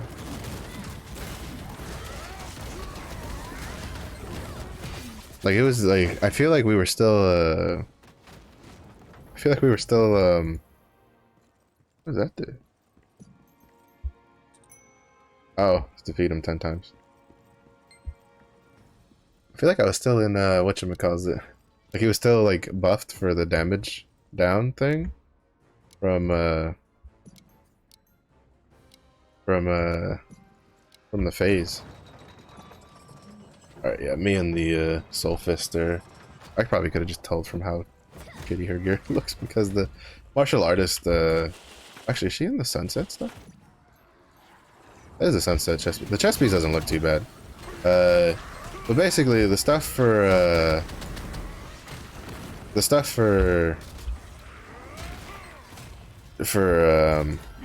martial artist from the Chaos Dungeon looks really, really shitty. It was to the point where I almost fully made the sunset armor just to like not look as bad, but then the sunset armor on Scrapper didn't look that good either. So I just like bit the bullet and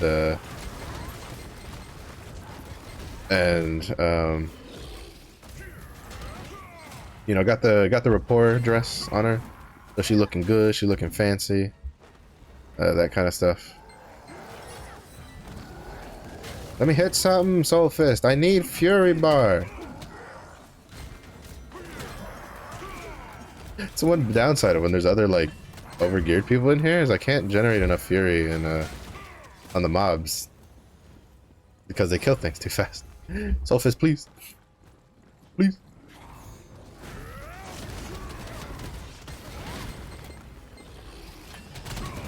There we go. Right. The whole goal was just to get enough fury so I can pop it when we go into the boss. Alright, Soul Fist, go crazy. Go crazy. Kill everything. Soul Fist looks kind of fun, to be honest. I've heard, like, you know, I've heard the whole, like, all the hype's hard to manage and whatever, but I think, like, for me, spell effect-wise, it looks fun. Like, it's got the Buddha's palm slaps, it's got the Kamehameha beams, it's got, you know, it has some cool shit, bro.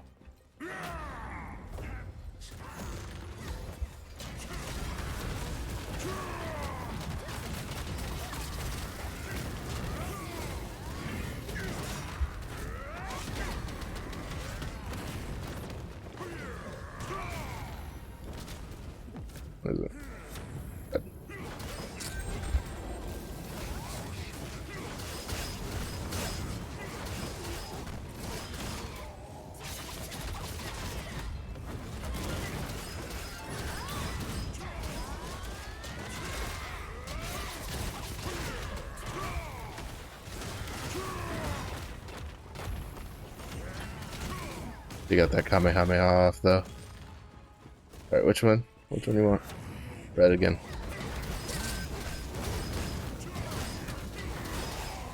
Also, I'm just gonna fucking ignore his stuff and just wallop on him.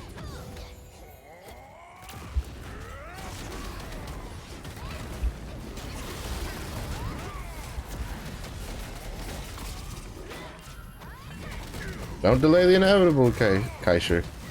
Just accept it.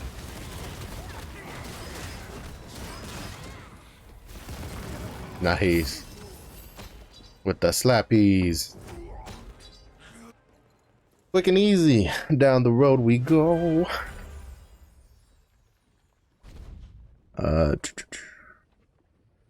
Oh, yeah. She was a bit better geared than me because she's 1340. But still, we dealt some good damage. So now we're gonna go finish the push, get to 1325, and then start doing the do the chaos dungeons. This way we also now have like an alt group that we can run. Then I'll be able to run Oraha, at least phase 1 Oraha. What did I mount? I need a tripod. I can run phase 1 Oraha on 2 characters and get that gold. I don't know if I'll buy the pouch, the chest on him, because that gives bound mats. And I definitely don't plan on pushing him to 1340 anytime soon, like ever. The Glaiver will definitely get to 1340 before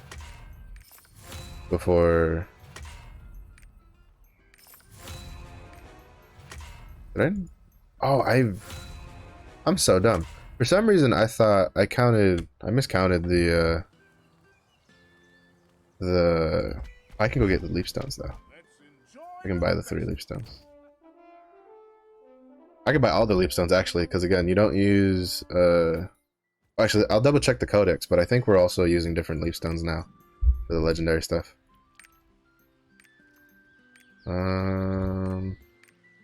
Yeah, I need greater honor leap stones now. So I can just buy all the leap stones on this guy, because or at least the ones that are left over. Actually, I take it back. I think I bought all the leap stones on my scrapper. Yes, I did. But I think the leap stones from the blood shard vendor I didn't buy yet. So we'll just double check. Pretty sure I got, yep. But I think the blood shard vendor should have I think the vendor, this one, I'm pretty sure her leap stones are bound. I'll also buy the silver stuff. No, I'll save the silver stuff for last. Or I'll buy that on the scrapper because she'll have a shit ton of you will have, yes, and there's 8 here, so that means I don't have to touch my I won't have to touch my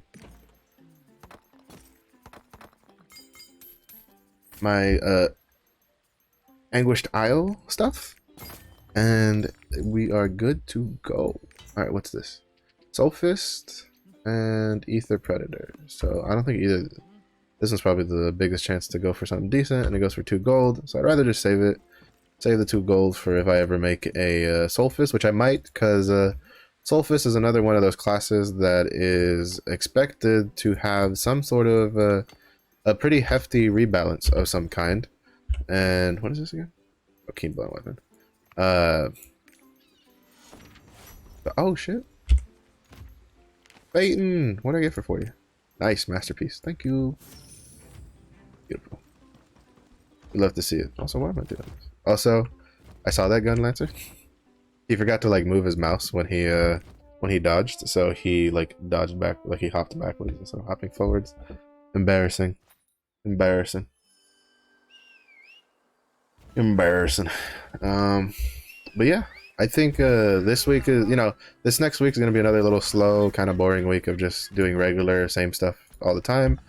At least in game. I think out of game, it's probably going to be a little bit exciting. We're probably going to get like a lot of extra information in regards to things.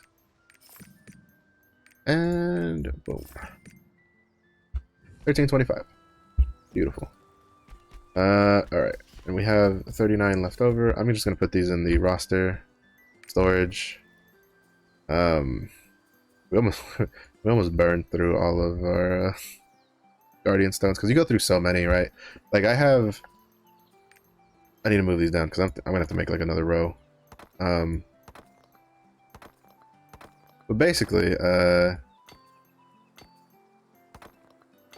you're gonna go through the guardian stones is something that just gobbles things up.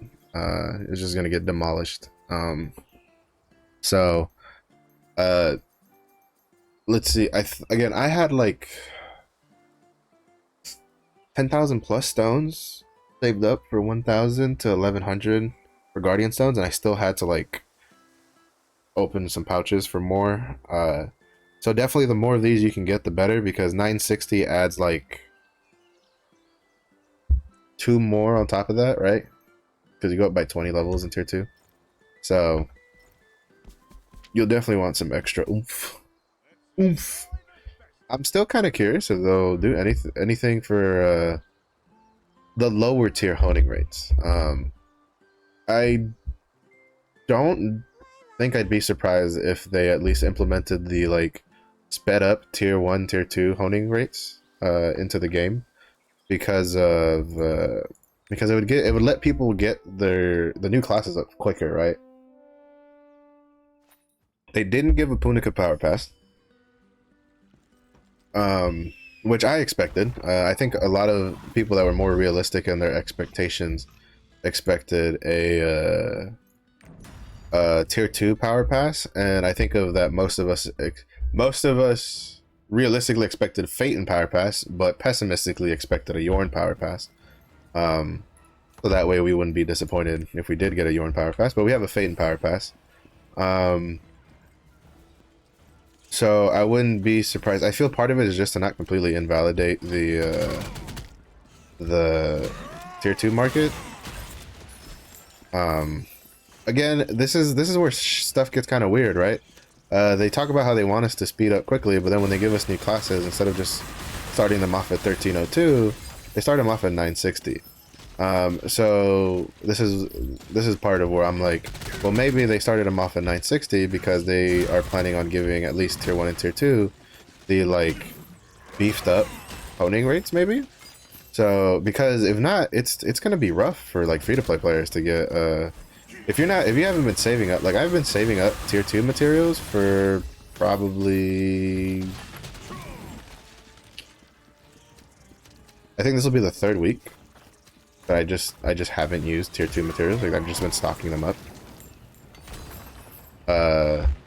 So if you're not like me and you haven't just been stocking up materials, just waiting for new classes, because I know a lot of people were like, well, you know, don't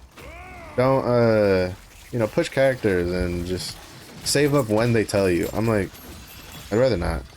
I don't think 2 weeks ish is enough time to save up enough materials to push the a new class up to 1100 like within that week, right? It's just cause I just don't think it'll work out too well. Also, the fact that I got a purple chest piece with like a tripod on it kind of concerns me.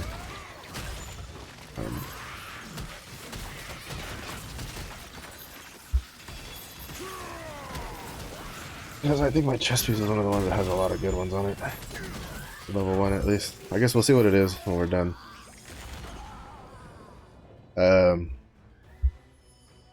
On my chest piece. Never mind, I just have one on the chest piece. Never mind, I don't give a shit. Fuck yeah. That's pretty lucky, actually.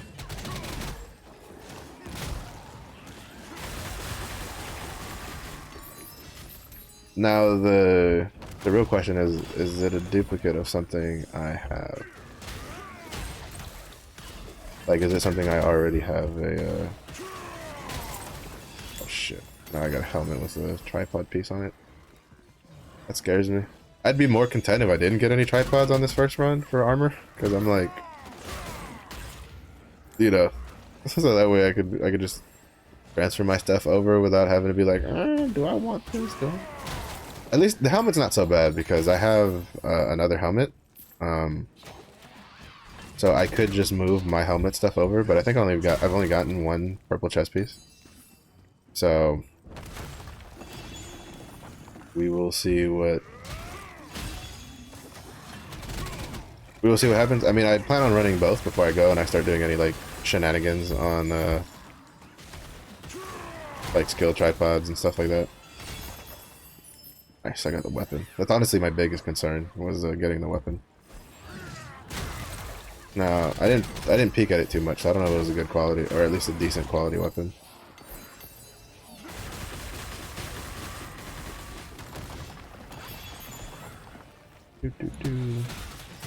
Wait.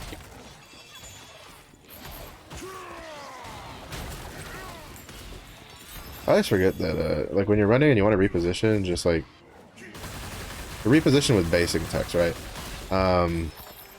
It's one of the tricks that you'll see like higher level, well, more experienced Korean players do, or players who are, well, more experienced players in general, is they use, when you want to like reposition your character, you use the auto attack, because your character doesn't really move that much compared to when you try to use like the key, the click to turn around. Like you turn around, you take a good chunk of distance compared to if you just like auto attack, right? Like say I want to turn around, I do this, like, you know, even if I get close, I'm still turning around that decent amount.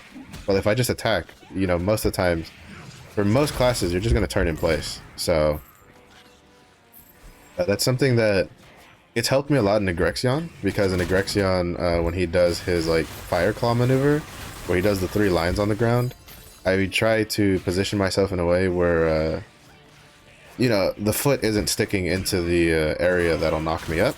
And sometimes I use my left click, and when I use my left click is when I end up moving even deeper into the fire lines instead of away from the fire lines, because it's pretty close for being in and out of it. So so I try not to. I've been trying to develop a habit of using my right click to like move my position to kind of get better safety points. And stuff like and such. So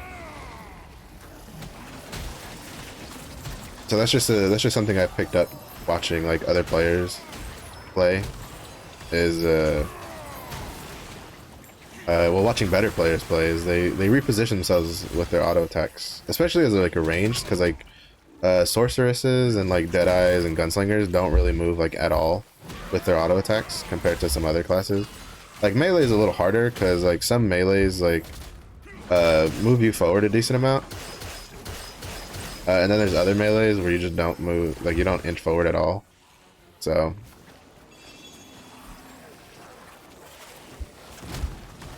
stop in the name of love before you break my HP bar and kill me. I think we've gotten all the purple stuff. Which is nice. I think. I'm pretty sure I've seen a shoulder piece, I'm pretty sure I've seen pants, and I'm pretty sure I've seen, and I know I've seen chest piece, and I know I've seen helmet and weapon. And I just saw a shoulder piece now, so that guarantees the shoulder piece. So pants are the only one I'm kind of like, maybe I've gotten pants. Okay, you didn't have to put like 6 of them on top of each other, giant worm, thank you. Portal. Can't see. I'm legally blind. But I'm okay. Alright, we're good to go. We're good to go. We've done a lot today. We've been pretty productive today, haven't we? You know, we've got to 1370 on the scrapper. We got to 1325 on the berserker. We got 3 Light of Salvation legendary cards. I think we've been pretty productive. Okay, right, so I guess it's something we should probably like talk about planning wise, right? We should plan out what we're gonna do in the event that the Naruni Grand Prix was extended for another week. So there's two chances. There's 2 possibilities right now from what we know. Possibility number 1 is the Grand Prix ends this is the last week we have the Grand Prix, and the books were just made so that they don't expire for until the 21st, or the Grand Prix itself was extended for another week. Those are the two possibilities that we have. Either, regardless of which possibility, like which is correct, I think it almost guarantees that next week we're probably getting Glaiver, because I see no other reasoning behind extending that by a week, other than the fact that, you know, we're getting a new class.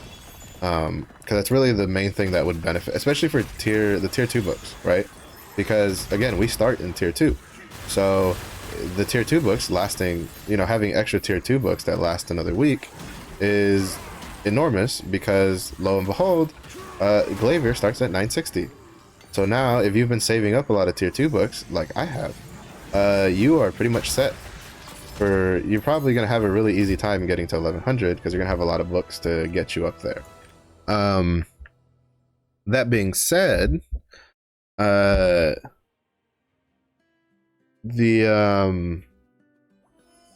is also the potential that they just decided to extend when the books expired, just because you know, maybe they wanted to give players more time to push forward and then have those books be available. I mean, that is a complete possibility, especially when you consider that there was probably players that missed out on the first or second week of getting the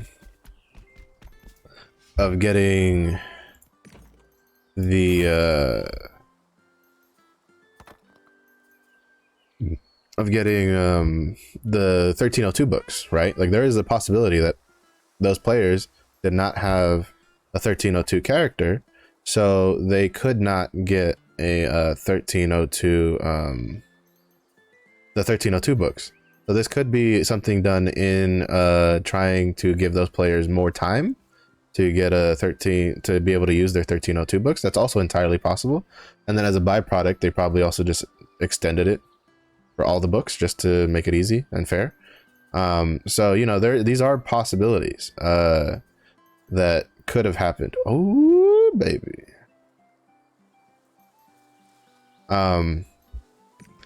You know, I'm trying to just look at everything, right? Because I don't want to get people too hyped up. I don't want to get too hyped up myself, right? Because the worst thing is you go in on the 14th expecting Glaivier to be there, and then Glaivier is not there, and then you're disappointed, and everybody's on the forum ranting and raving about why the hell where's Glaivier, why isn't Glaivier, blah blah blah, meh, meh, meh, you know, so on and so forth. The caveat to that being that I got a lot of helmets this run, didn't I? We got a 50 quality helmet here. We got a 51 quality helmet here. Alright. Have to remember, alright, which sword is better? 60? Fuck yes. That like doubles, that almost triples the damage bonus. Alright, great, because that's really bad quality. So we get this. We're gonna put this here and this here, because these are not for transferring, these are just for trying to transfer tripods later. Alright, we have the weapon, we have chest piece, shoulder piece. Which is the best shoulder piece? Alright, we did get pants, so I was correct, and they're pretty decent quality.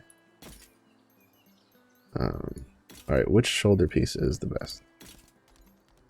Alright, 37, 47, 51, 40. So these go in there. Shoulder piece. Gloves? We have two gloves.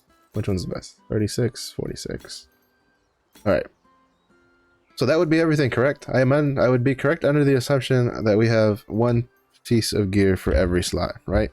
Helm. Helm. Shoulder? Shoulder. Chesty boys? Chesty boys. Pantaloons, pantaloons, fisticuffs, fisticuffs, weaperino, weaperino. So we have everything. And then we have our tripods on the side to try to transfer later. Keen blunt, increased mass, grudge.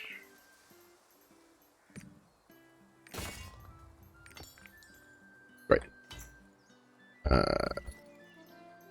You open up. We'll just throw those in there, because now we're basically going to spend this like next week restocking on tier 3 mats and stuff like that. All right. The gear transfer. All right, so the weapon is pretty free because we don't have to worry about it. I have to remember to not use the armor that has tripods. Do not. There we go. We'll get. Luckily, those get out of the way quick because they're at the top of the list because we had a helmet and a chest piece. And the chest piece. Oh shit! I fucked up. I forgot to double check all the. I forgot to make sure that all of my stuff was set up. Flip.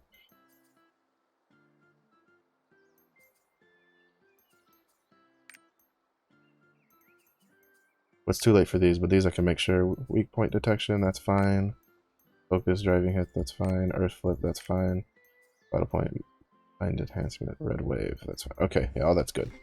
All right.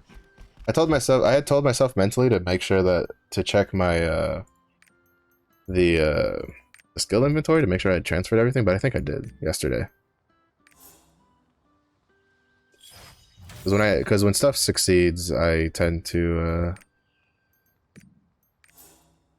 try to get it to like update my inventory thing. Now the big thing to remember is I need to put my inventory tripods on before trying to transfer my level 2s over, my plus 2s over, because if one of the plus 2 succeeds before I do that, I kind of you know, fuck myself. The inventory.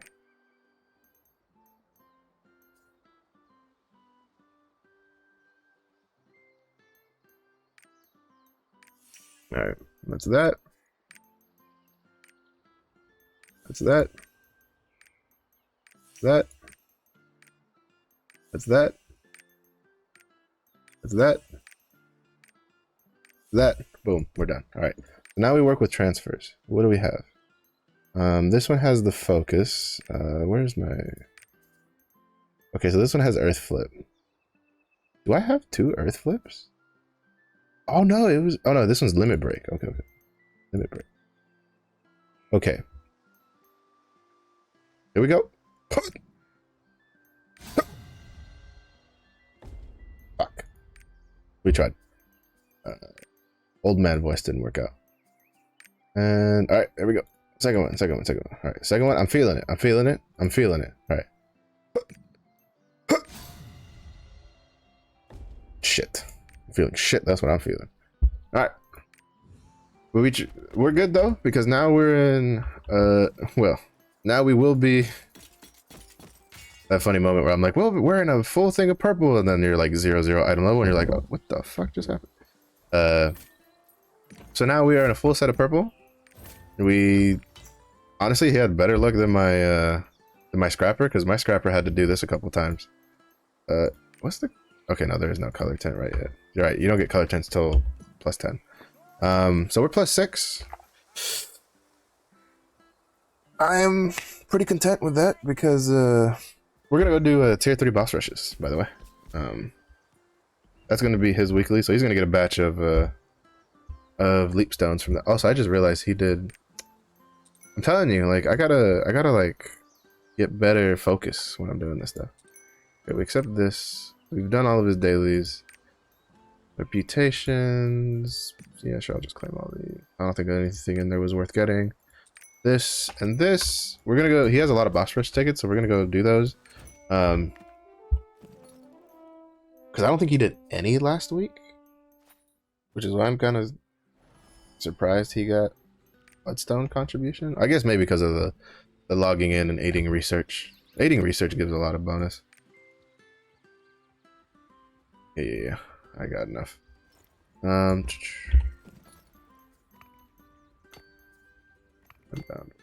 These are unbound ones.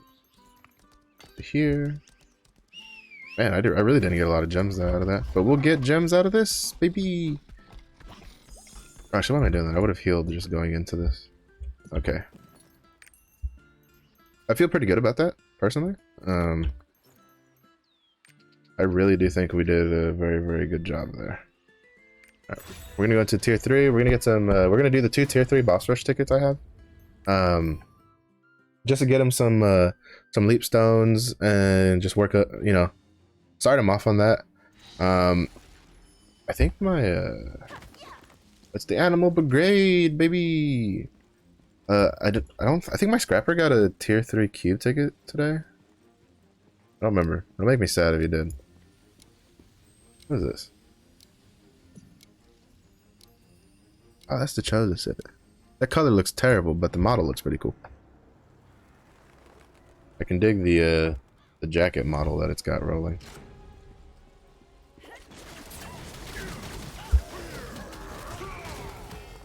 Woo! There's a dying quick here. Interesting that he's using a sniper rifle though.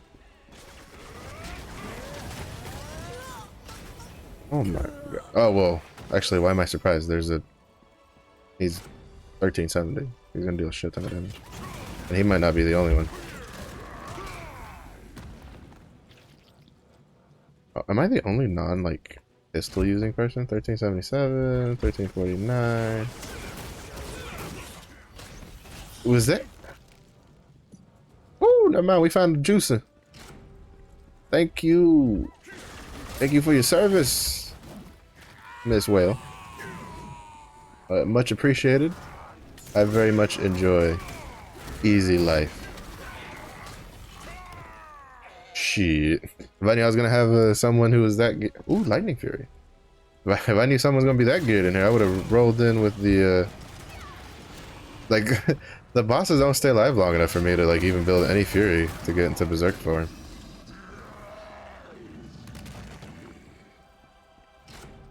And I'm not using a freaking Awakening Potion here. Miss Gunslinger, please. I just want to get enough Fury to get mad.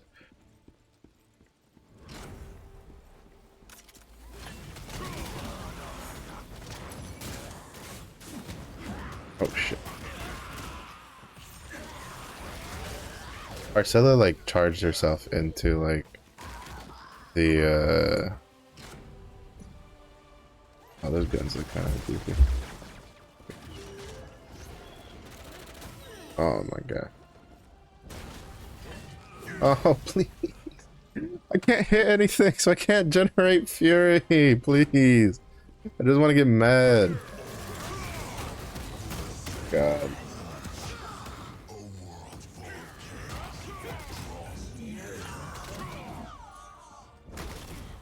There we go. I got enough here. I'm gonna save it for the last two though, because freaking I'm not even gonna be able to hit anything. I'm just gonna activate Fury mode to just not be able to hit anything. Okay. Even though at this point I'm probably gonna die before I can even turn it on. I'm straight up just dead weight in here. Not even gonna pretend about that.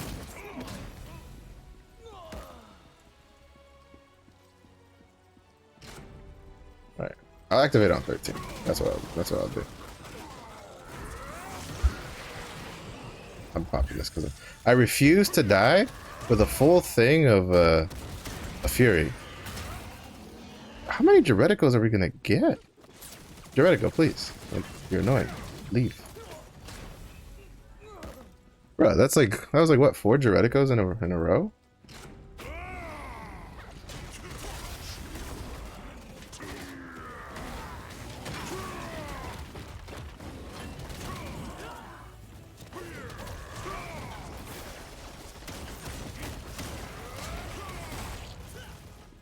You're too strong. Senpai, please.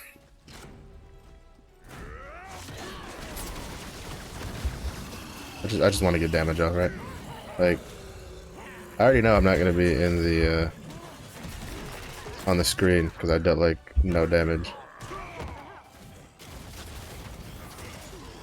Oh, I got staggered there. I was final strike? Could you go off?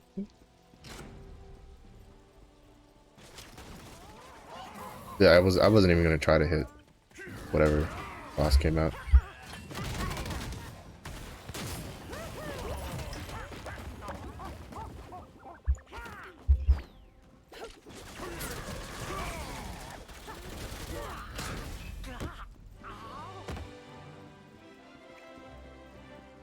That was so fun. I could barely generate enough fury by the end of that to like go into Berserk mode. That was fucking insane.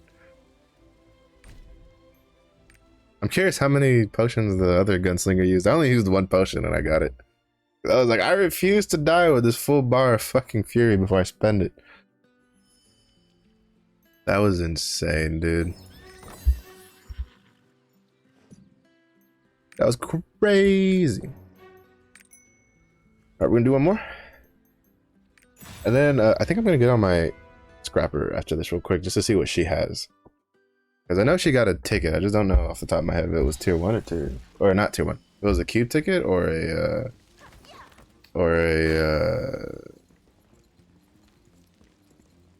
Words are escaping me again. If it was a cube ticket or if it was a boss rush ticket. If it's cube ticket, we cry. If it's boss rush ticket, we rejoice. What's inside? You're not get a weapon? Wait, did he go full armor set first? Interesting choice. Interesting choice considering how big of a difference the... maybe he has like a really good quality weapon. Far be it from me to tell you how to play a game. Like, I'm sitting here playing a fucking... off-meta Berserker pick. Or Berserker engraving. Like everything from that dude.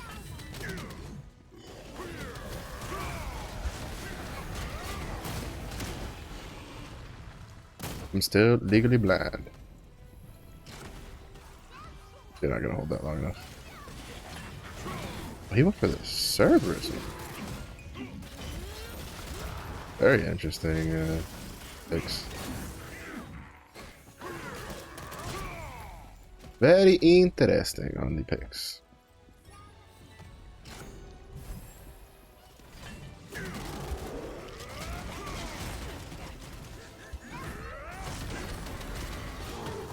Sheesh.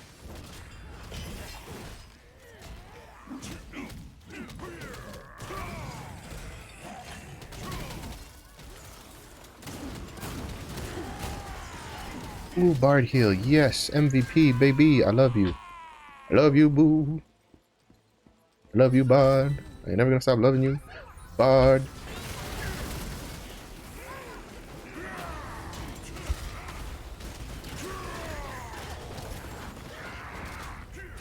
Of course, you would be like a pinky outside of my strike wave, you bum.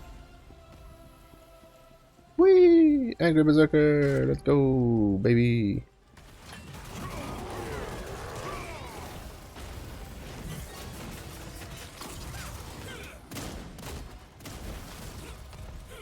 Fucking Kraus.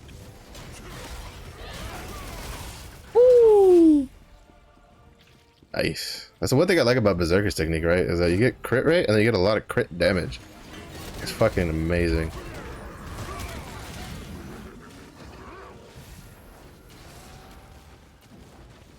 I was about to say, bitch, you gonna come back now?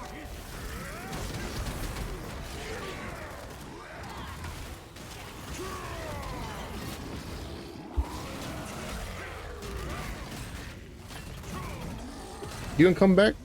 Baby, come back.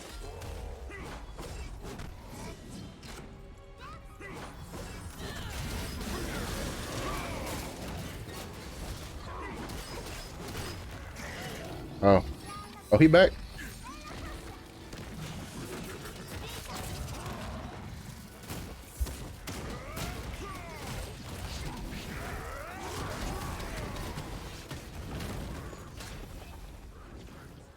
I was like, you gonna come back?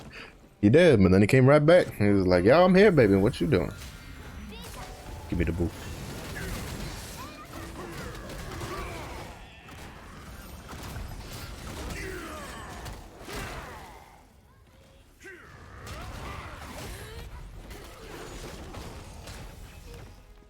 I almost have enough to go back into Berserk mode.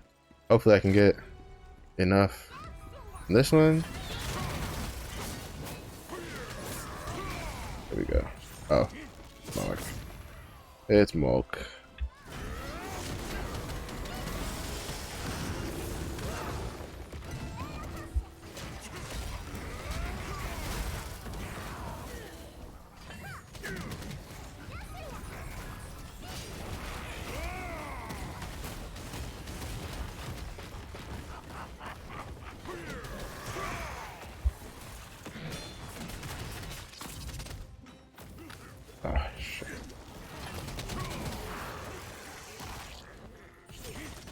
Bro, when you get like these bosses that have just like a shit ton of like knockup stuff, it's insane. It's a little crazy how you have to deal with it.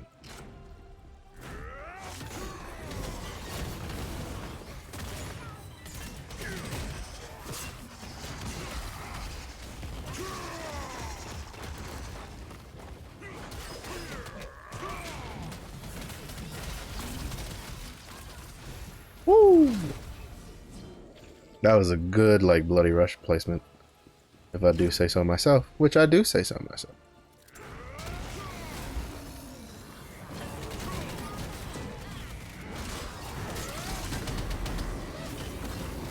Oh, that was a good one.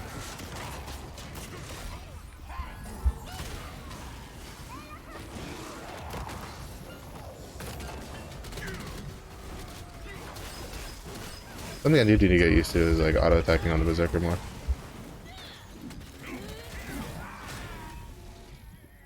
I don't do that enough. But really, what I really need on the berserker is my awakening. That's probably the biggest thing I'm hurting on right now is I don't have like awakening. My dodge was on cooldown. Get me out of here. Bruh. The hell is up with this I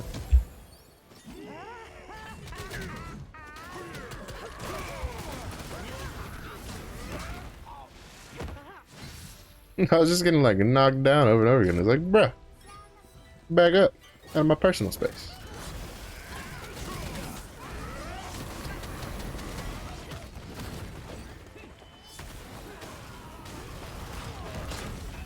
Nice. I think he Hellbladed there. Got a good lineup for it too. This Hellblade goes far. It's got deep, it's got long reach. Ooh, fighter, nice. I had some pretty good hits in there. I played some of those pretty good. I played some of those pretty bad too. Getting knocked all over the place. Like I was going, like I was just like, what is going on here? All right, so we got those done. We're probably almost like halfway through with the. No, we got to start on the other one. We have okay. So we have all these gems to open. Open this. Open this. Open this. Open this. Open this. Oh, and open this. Woo! Nice. We got 36 greater, 57 regular leap stones, and then a good chunk of level 4 and level 3s, which I am going to pass over to the Scrapper.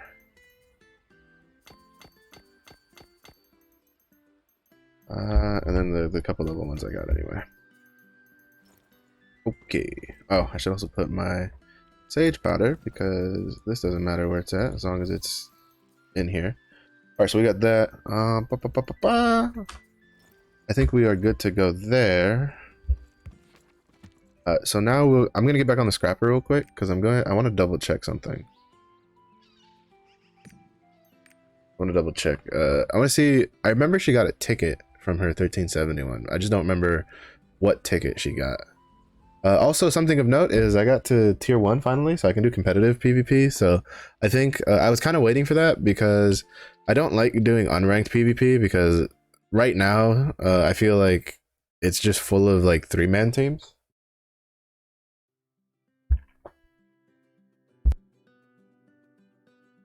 Because like most people that want a solo queue don't want to run into like, you know, pre-mades, and so those people probably would rather go do competitive, which is all solo queue only, than do then sit there and suffer through oh shit, it's over. Nice, 50 gold. Got 48 gold out of that broken armor that I didn't think was gonna be worth anything. Very nice. Oh, I forgot to go do that. Right. Here we go. So let me grab these first. Put these in. Yes, he had like 83. I don't know why I didn't just toss them in there. All right, this I have 9 days left. So that means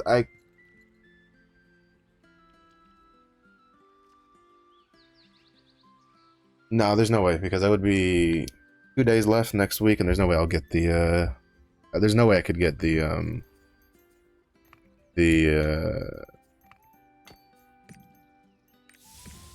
there's no way I could get the Glaiver to tier 3 in 2 days. Or maybe I could. I might hold on to it. I'm not too much in a rush to use it right now. I still have 9 days on it. I should probably write that down though. Just so I don't forget.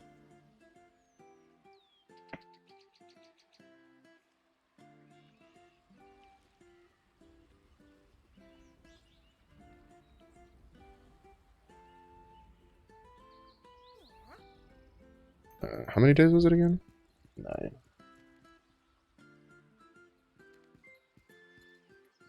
So try not to try not to forget to use it, because that's gonna be like, to be honest, that's gonna be my luck is I use it. All right. Oh, okay.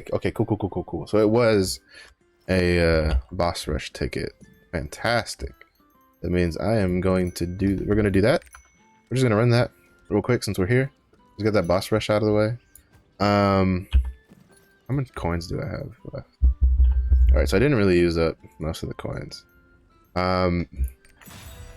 Basically, I was just double checking to see if how many coins I had left, because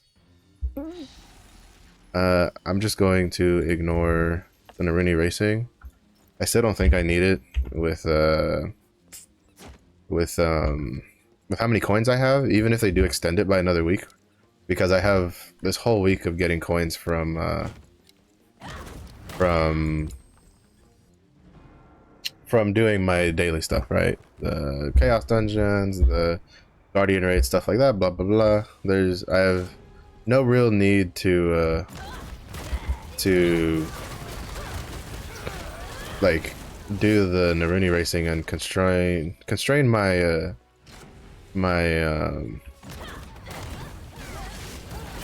my schedule, because to be honest, like, Naruni racing is great and all, but compared to the guardian raid event, I like the guardian raid event better, because I don't have to like I'm not like trying to time it, you know.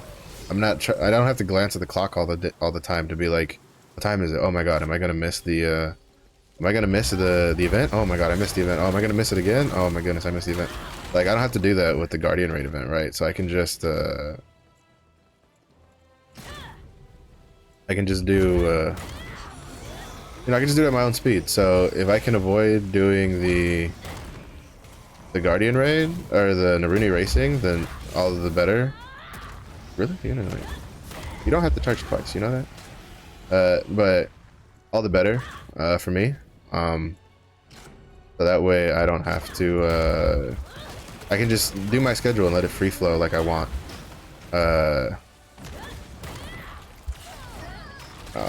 All that wasted shock. All that wasted shock.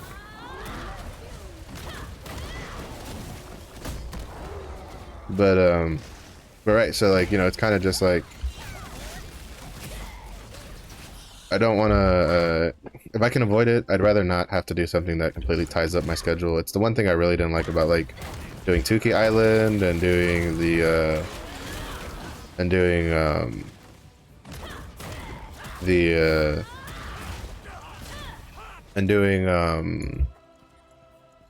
Tuki Island, doing the sailing co-op, stuff like that. Like, it was really annoying because I had to go at specific times of the day instead of like just being able to play when I want to play. The sorceress is juiced.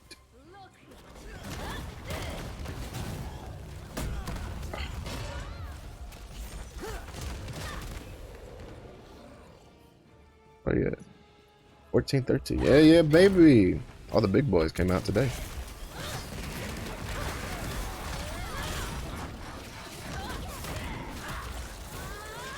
No.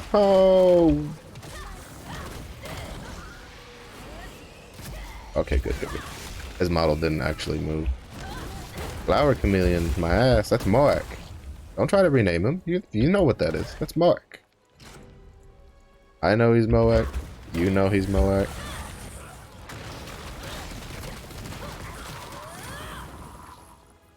Ooh.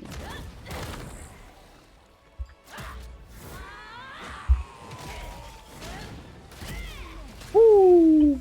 Maybe 2 point. That was almost 2.4. I like it.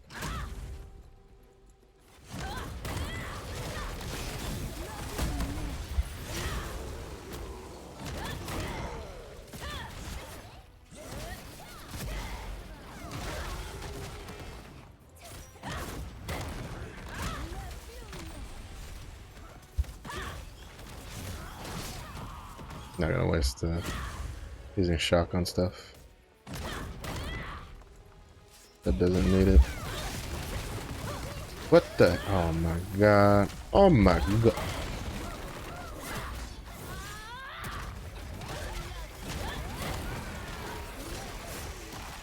Oh my god. Pretty good so far though. Pretty productive day if I do say so myself.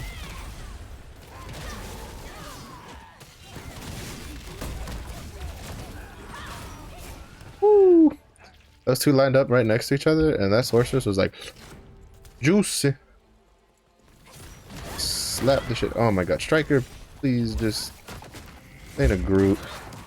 Every time he runs off somewhere, the last like 2 middle bosses have just like noped the fuck out of here, and we're just like, yeah, you know what, we're just gonna leave, and I'm just like, oh well, it still went by quick. Memo to self, do my boss rush tickets on on like Thursdays. 39% damage note. That means I probably did close to 30 on mine. No, because that's fighter, so I probably did it to like 20%, close to 20%, which means, well, the striker should have been there then. Because if she did 39% and I didn't get like cruel, I just got regular fighter, there's no way that between the two of us we're the only ones that dealt damage. But it is what it is. All right, we got that. I did that. Weekly task.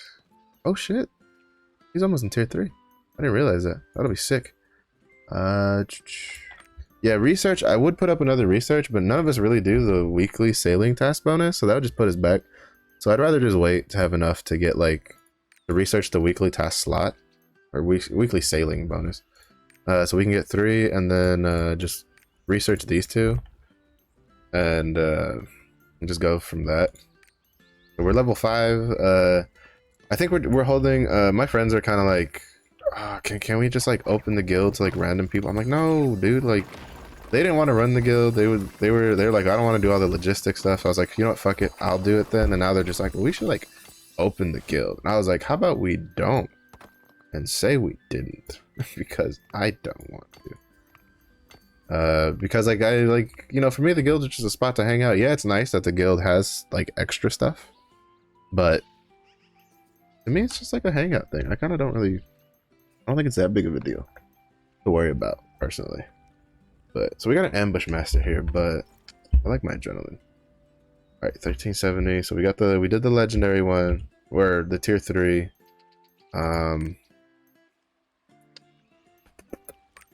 We buy this.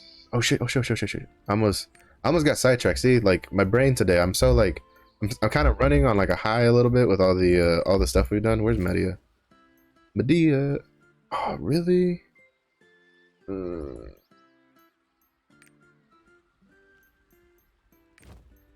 not in the mood to do PvP Island.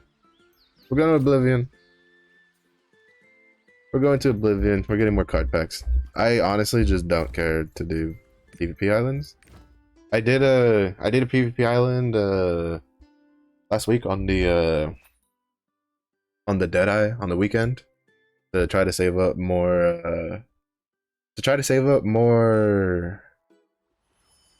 whatchamacallit, more pirate coins. And to be honest, I like literally just spent most of the time just running around for my life, not even trying to kill anybody, because I was just like, Just don't care for it.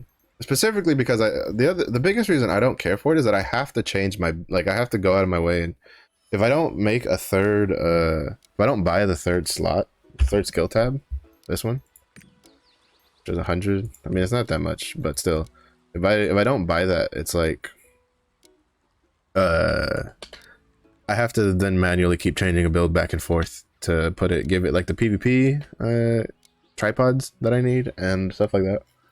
So it's like it's just it's not worth the effort at the moment. I probably will have to eventually do that because I don't remember if Rowan uses the Book of Coordination or not. So because Rowan is normalized, not equalized. So in Lost Ark, equalized means that everybody is completely on the same playing field. You don't really have any real advantages. Set bonus don't work, engravings don't work. I don't even think your tripod levels work. That kind of stuff. It's just you, the skill points, whatever stat points they allot you, and stuff like that. Normalized, from what I understand, means they normalize you to a regular item level, and then but everything else goes, right? Like your engraving still work, your set bonuses still work, like your gems still work, like everything else still works. So I think Rowan is like normalized.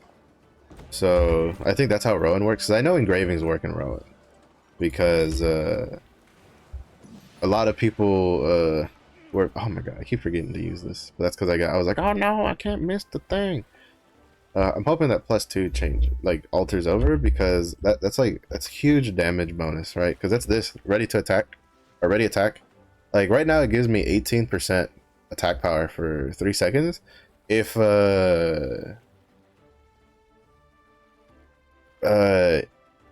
for level 3 that gives me 21%. It's a whole 3%. That's huge.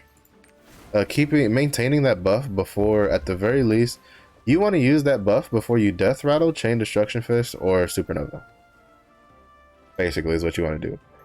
For death rattle and supernova, you have the luxury of, well, for death rattle you can pull it off, especially if you have a purple Galewind rune on it. You can pull it off by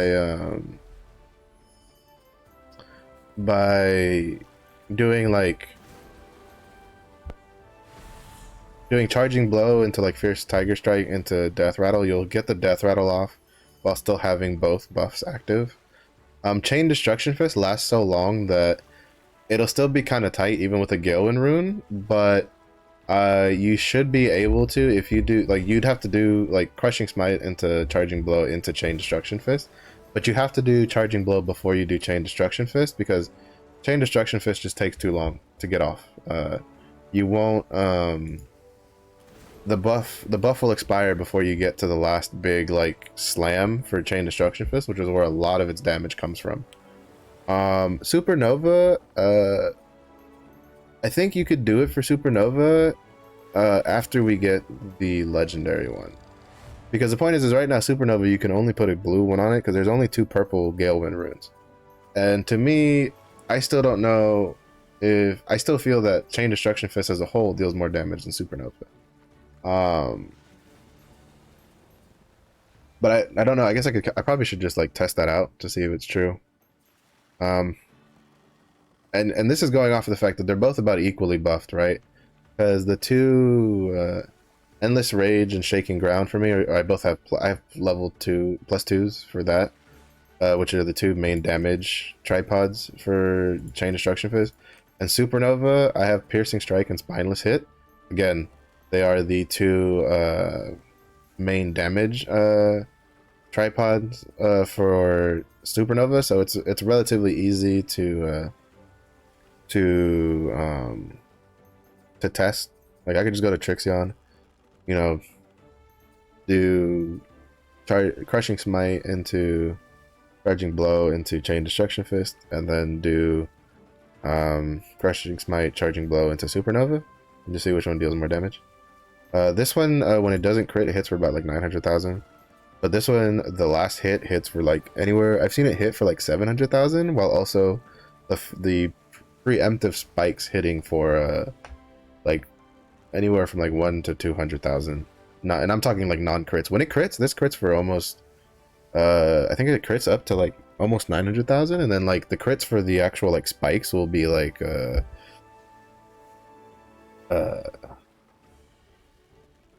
uh for the spikes will be like 2 to 300,000 on crits. Like it's like the chain destruction fist deals a shit ton of damage, more than people would more than most people would assume.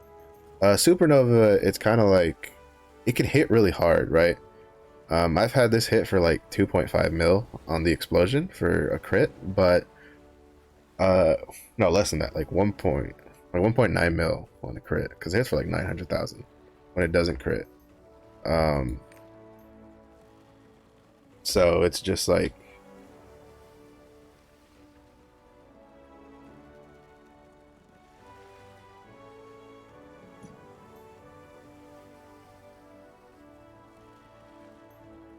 so it's just you know, it's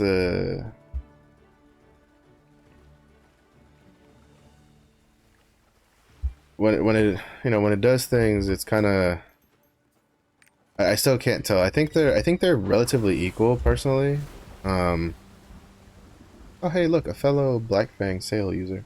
But but I still personally like using Chain Destruction Fist more because to me it looks cooler. Supernova is cool and all, don't get me wrong. I like the whole like condense energy and explode it like animation and stuff like that, but compared to just punching the ground so hard that literal spikes of rocks pop out of the ground is you'd be hard pressed to convince me that that's not more impressive than a small green ball of energy that you summon.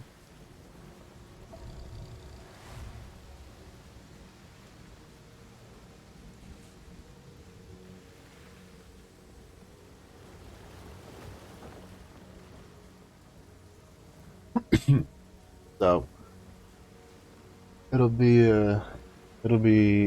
pretty yeah, I'll probably do some testing on my own just for like off stream. Uh Parked a little bit too far away. Uh just to see. Um my hypothesis is that they will deal about the same amount of damage as long as a boss stays still. I mean, the big benefit that you get to Supernova over Chain Destruction Fist is that Supernova you can pre-plan, like you can try to like pre-guess where the boss is going to be. And I've had a couple moments with Egrexion where I've like timed it where the I'm like, Egrexion is moving this way, I'm just gonna like run up ahead over, and then I'm gonna like just preemptively charge Supernova, and I've done it with Death Rattle too, but Death Rattle's a little closer of a timer because especially with the purple Galewind rune, it goes off really fast. Well, it goes off really fast when you try to pre-use it, and it takes like 3 years to go off when you try to use it like just in time. So that's how it always is, right? Abilities are too quick when you try to like big galaxy brain 5 head the thing early, and then it goes off super late when you're like just trying to use it normally.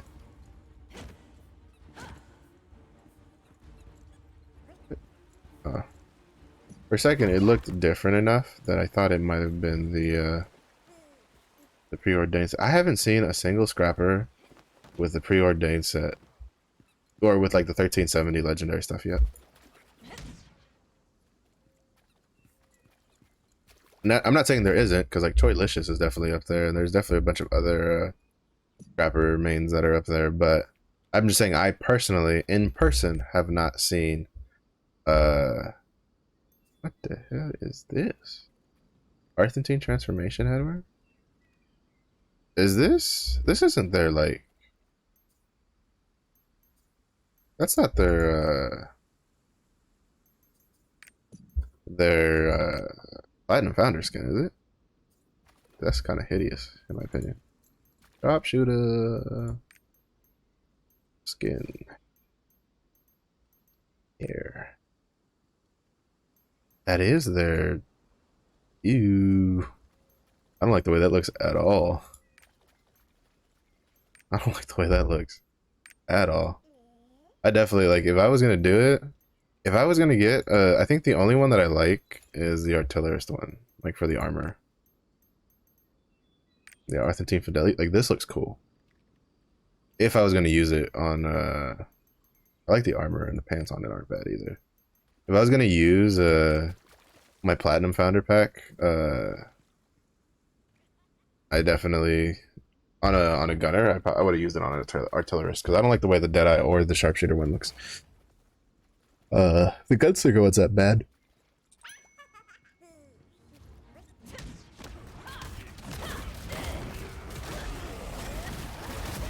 No. Touch me, baby. It's gonna take like 3 years. Oh, what? I'm called the bull because I didn't see no. Oh my god. See, that's the one thing that annoys me about Supernova also, actually, now that we're talking about it.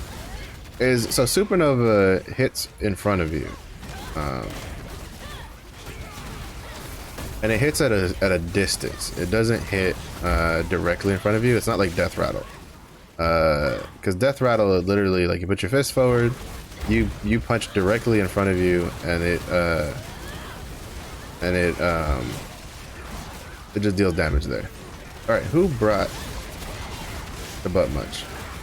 But Supernova, you have to, really? My dude, are you you gotta be kidding me right now. Like, you got like 20,000 other people you could be punching, but no. Instead, you're like, you know, fuck this one good-looking scrapper in particular.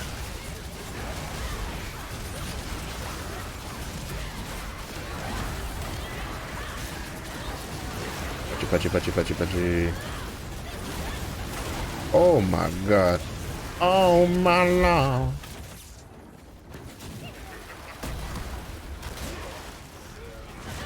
That wave did some damage.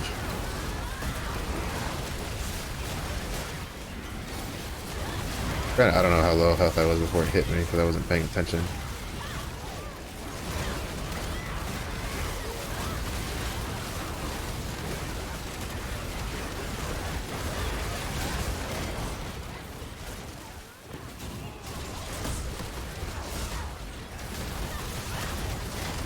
Punch the ground. Because I'm angry. I think I just barely cut. No, I think that was a bleed tick. Never mind. No, I think that I had barely caught it in that. 120,000. Platinum. No island soul. We are no island boy. Also, since we're here, we're just gonna open, you know, we did the card pack opening earlier, so just to like round it out, we'll open 5. If we get any uncommons, we'll open it now. 2 uncommons. What did we get? Solus? Come home, Solus. Oh. Morpheo and Bernhardt? Berhart? Oh, you know what, we'll just open the rest of these just to get it done and over with. And Vioska Ezrabet. Oh, I think he's the one I was missing. Actually, I think I have another one of him.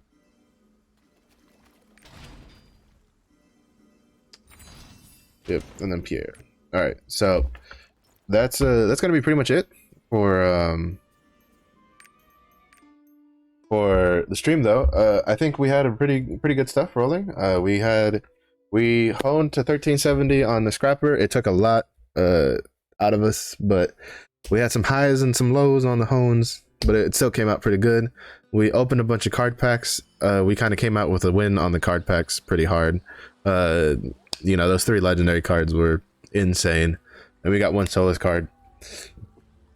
We pushed the Berserker up to 1325, so that means he will now be able to generate me gold from Oreja normal mode, and he's got a full set of like purple armor, so now he can slowly work up on getting some purple accessories as time goes on. But now basically my plan for this week is we're full on just hoarding. We're hoarding everything. We're hoarding tier 3 mats. We're hoarding tier 2 mats. Just hoarding silver. We're hoarding everything, so that way we will be ready in case the new class comes out on the 14th. I have relatively decent amount of hopes for that. If you're watching this on the VOD on Twitch and YouTube, you know, thanks for watching. I really appreciate it. If you like what you see, feel free to come and join. I stream on from Monday through Friday from 2 p.m. to 6 p.m. Central. If you like what you see, maybe drop by from the stream. Maybe drop a follow or something. If you're seeing this on YouTube, like let me know in the comments like how your hone's gone. Did you hone this reset? Like how'd it go? But if anything, yep, that's pretty much it for today. We were pretty successful. We got a lot of pretty productive. We got a lot of stuff done, and basically we're back on just hoarding mode like we were last week, and then just wait and see. So, but yeah, so thanks for watching, and I will see you guys next time.